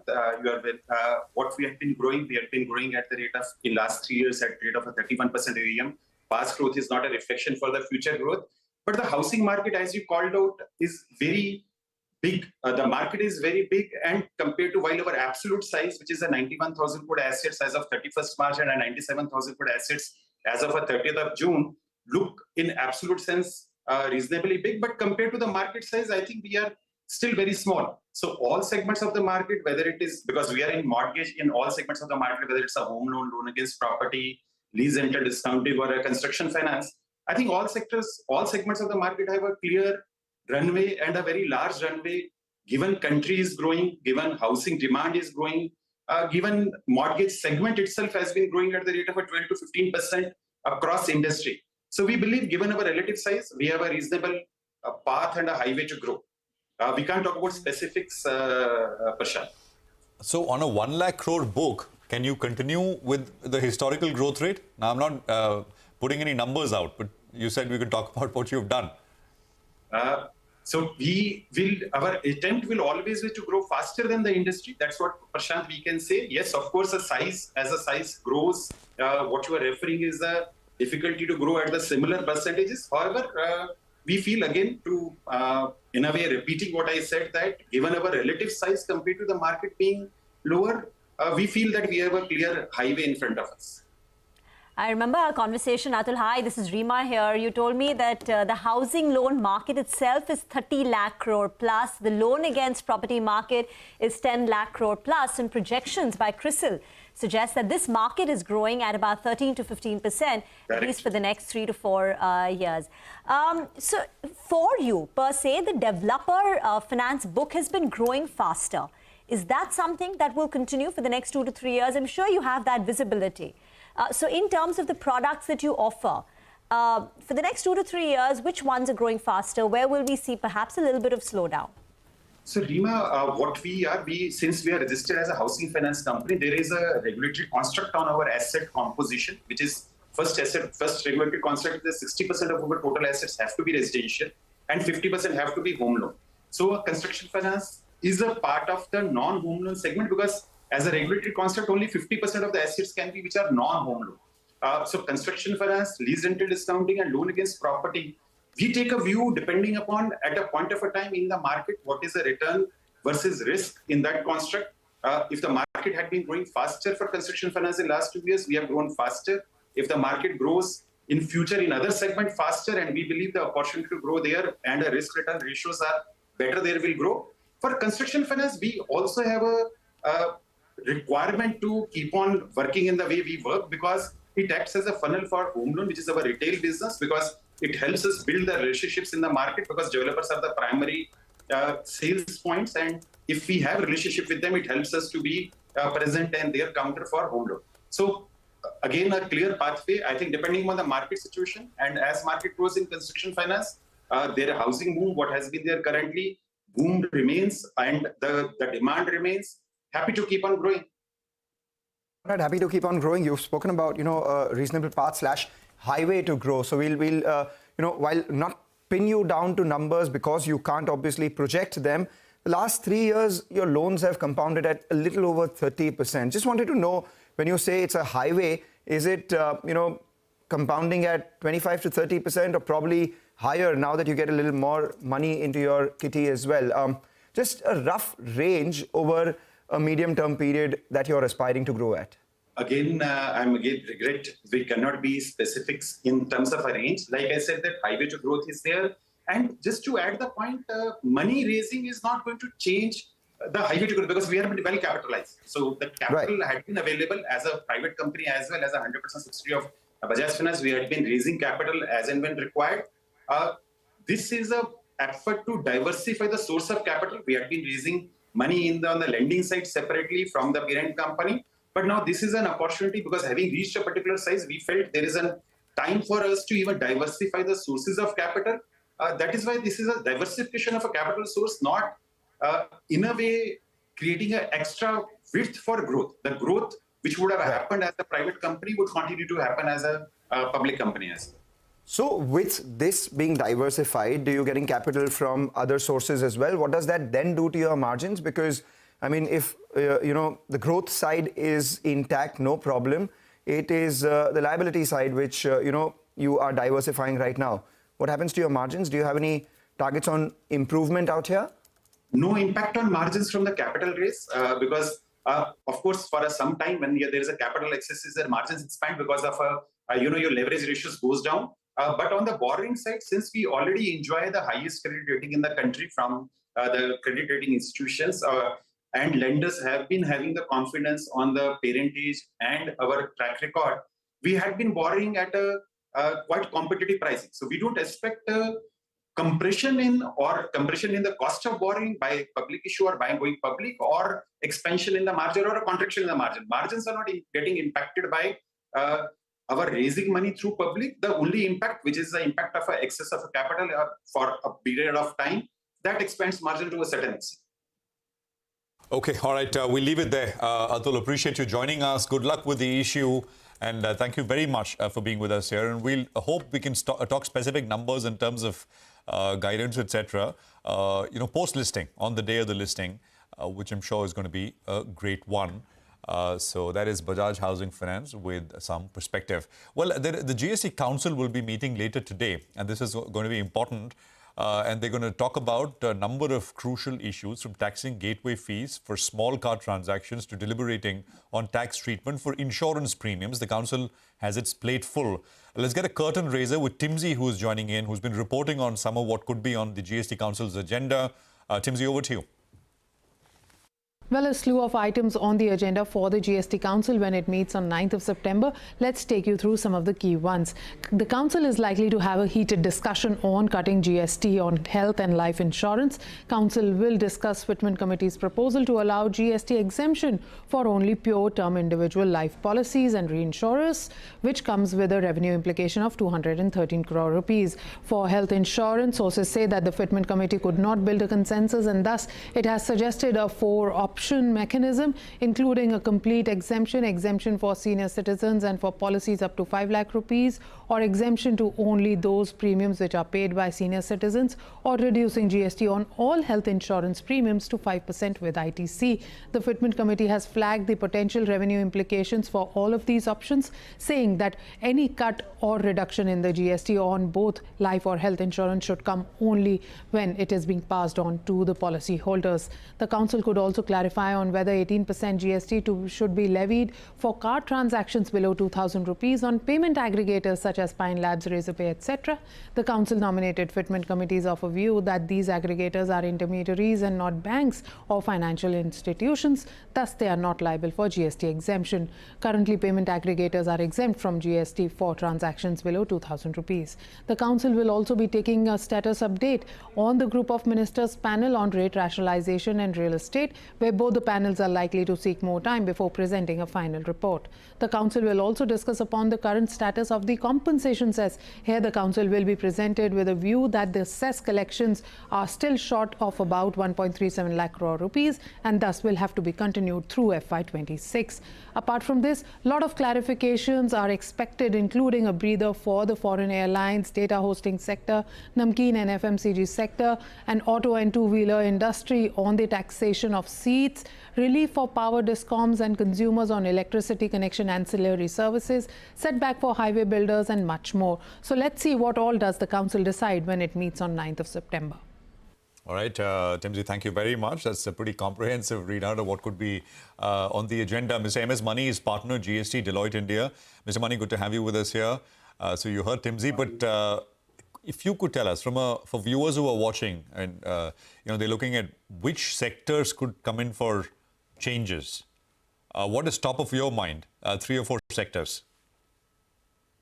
So the top of mind sector is obviously insurance, where we have seen some action in the last GST Council meeting as well, and some action is expected in this GST Council meeting as well. Now, health insurance and term cover up to a certain amount are essential ingredients of insurance. And the logic over here, to my mind, is very simple. On the one side, we are aware that India is an under-penetrated insurance market. We are also aware of the fact that there is no health insurance that applies to the masses through a social security network. And therefore, most people have to go and get their own health insurance, whether it's on their own or whether it's through their employers. In that situation, having a minimum threshold, which is exempt from GST for health insurance, similarly for life cover, would be very, very welcome and would do very well with the whole philosophy of GST, that the intention is not to burden the masses or burden the common man. The challenge, I believe, is going to be in what kind of segregation is made, because there would be a segment of people who take very high amounts of health cover and very high amounts of term cover as well. Got it. How do we mitigate that, and how do we keep that outside the exemption limit, I believe is going to be the discussion. Got it. No, that is insurance. And I'm assuming most of this will be passed through. This will, I mean, at the end of the day, they'll have to lower the premiums, etc. So that's insurance is one, health and term cover.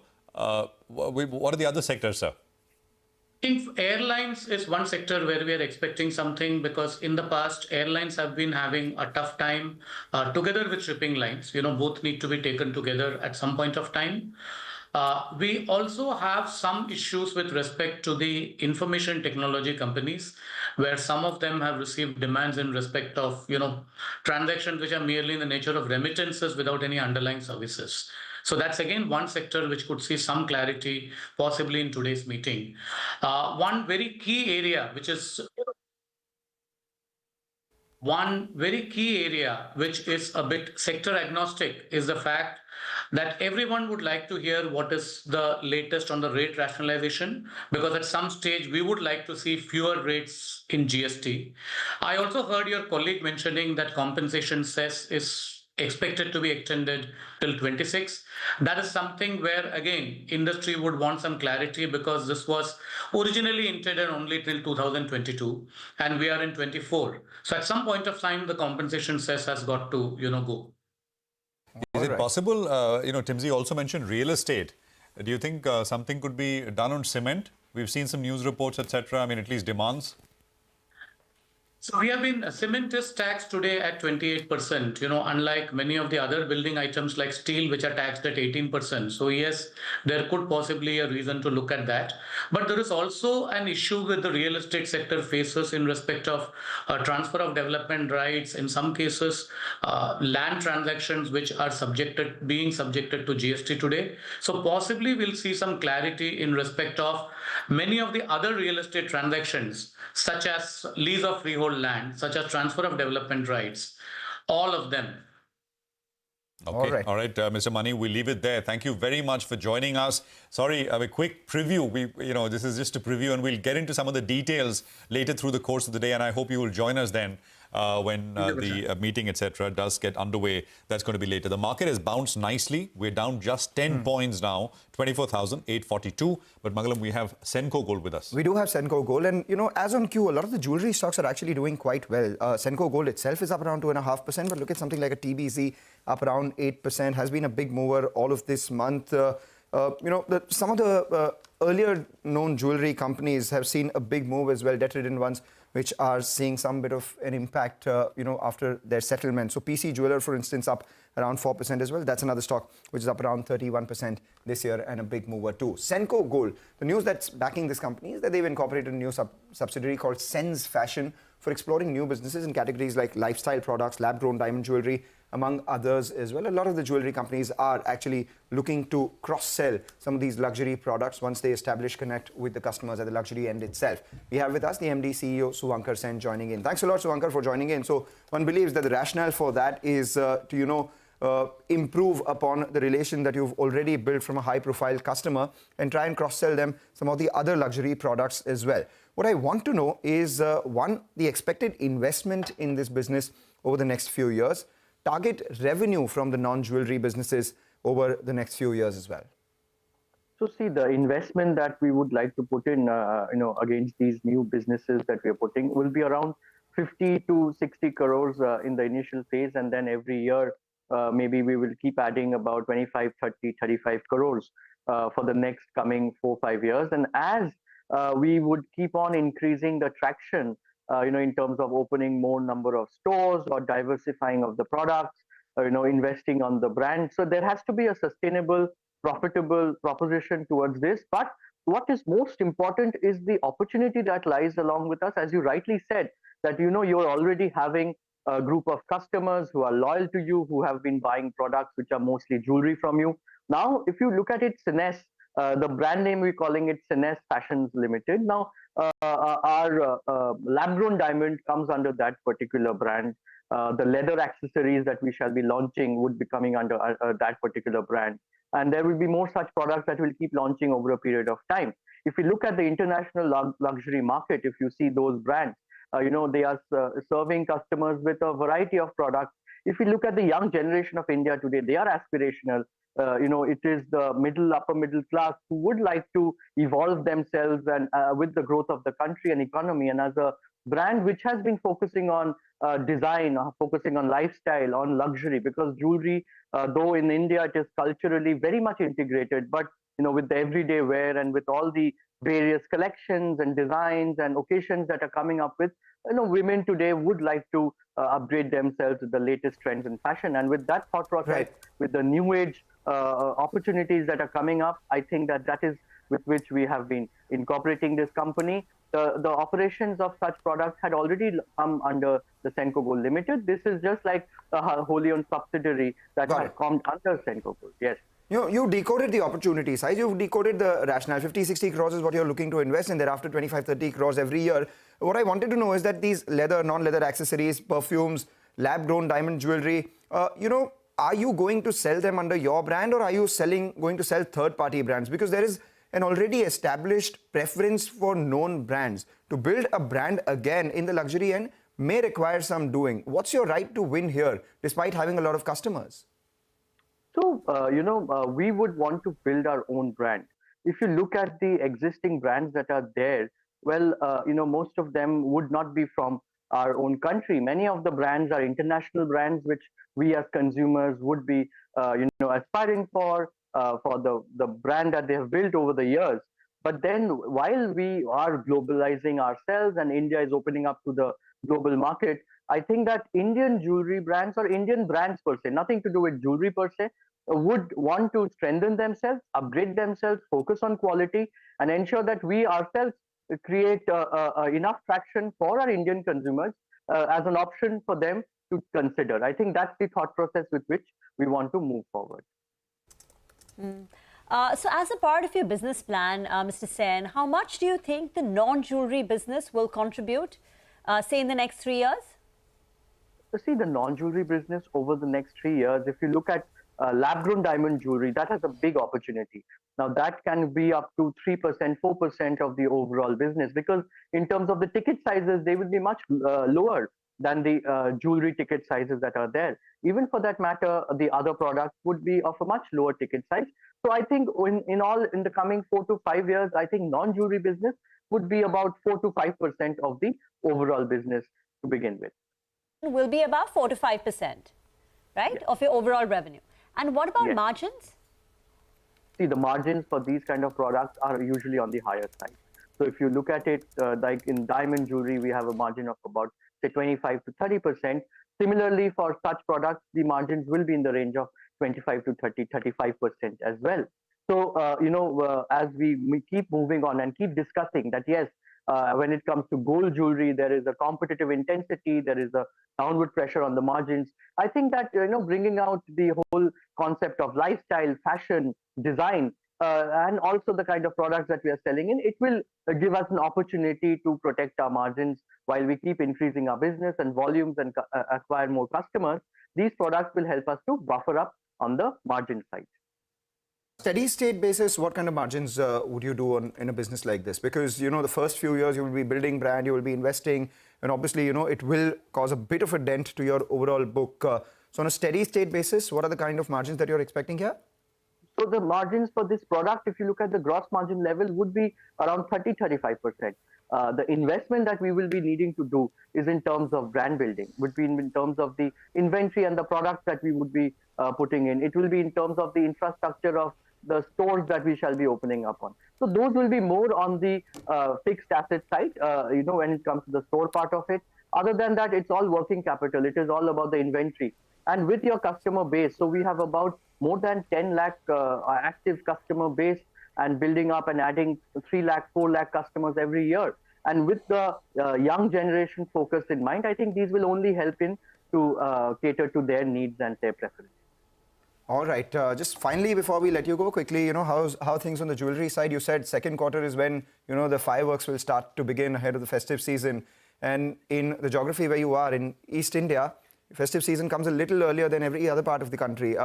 How's sentiment shaped up so far? 8 to 9% sort of growth is what you've targeted this year. Is there any chance of an uptick here? So let me tell you that post the cut of the duty rates, which happened in the end of July. I think that the whole jewelry industry has been seeing a very large traction, consumer interest. A lot of their wedding jewelry buying of consumers are being done already in this season, because I think consumers have tried to avail the opportunity of the lower of the gold prices. And the footfalls have been very well. I think that in a way, if I may say so, that it is quite unexpected, because our whole focus was the festive season of October, but then the September itself have been very, very, I would say, we are very happy with the way that we are seeing the customer traction happening, and we are very positive that the coming month of festive season will also be very good.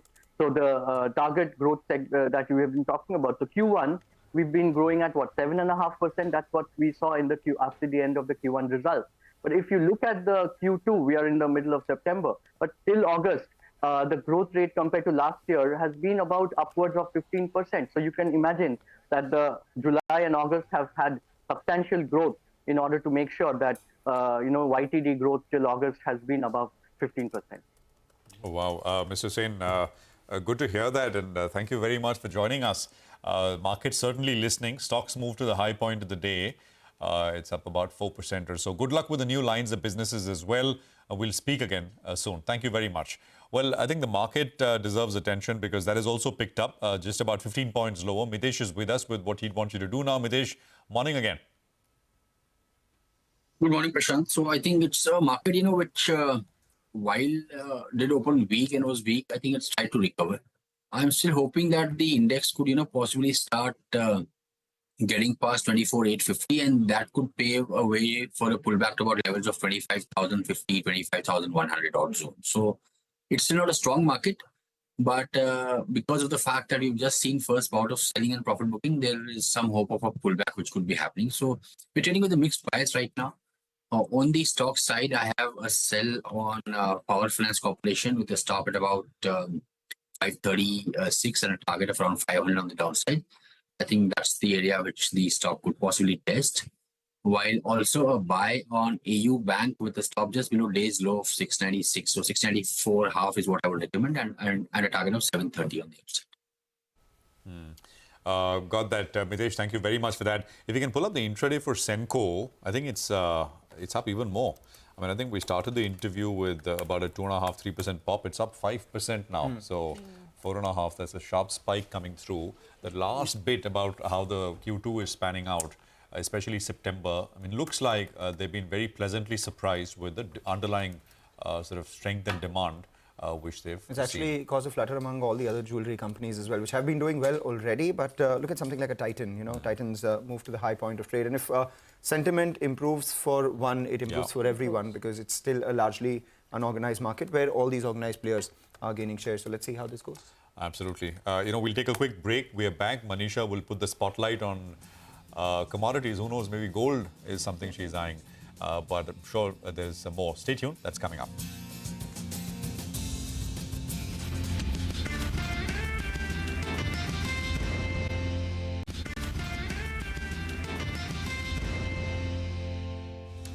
Okay, welcome back. 35 lower on the Nifty is what we have. Manisha standing by with what's top of mind for commodities. Manisha, morning. Morning. Well, thank you for that, Prashant. You've been talking gold and the metals have continued to decline. But there's one thing that seems to be slightly inching up right now, and there is some opportunity buying, and that is the crude oil prices. Well, after declining 9 to 10% in the previous week, we've started crude oil prices slightly on a positive note. And this is one, there was some opportunity buying. It was slightly oversold on charts as well, with 10% of decline on a week-on-week basis.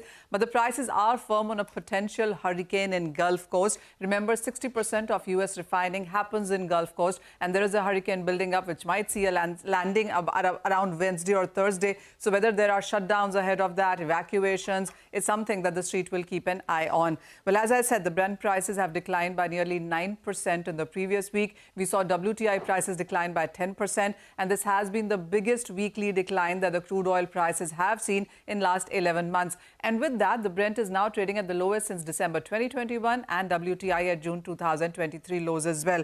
But the markets also have seen, or not reacted rather, to the OPEC and allies postponing their increase of 180,000 barrels per day since the month of December.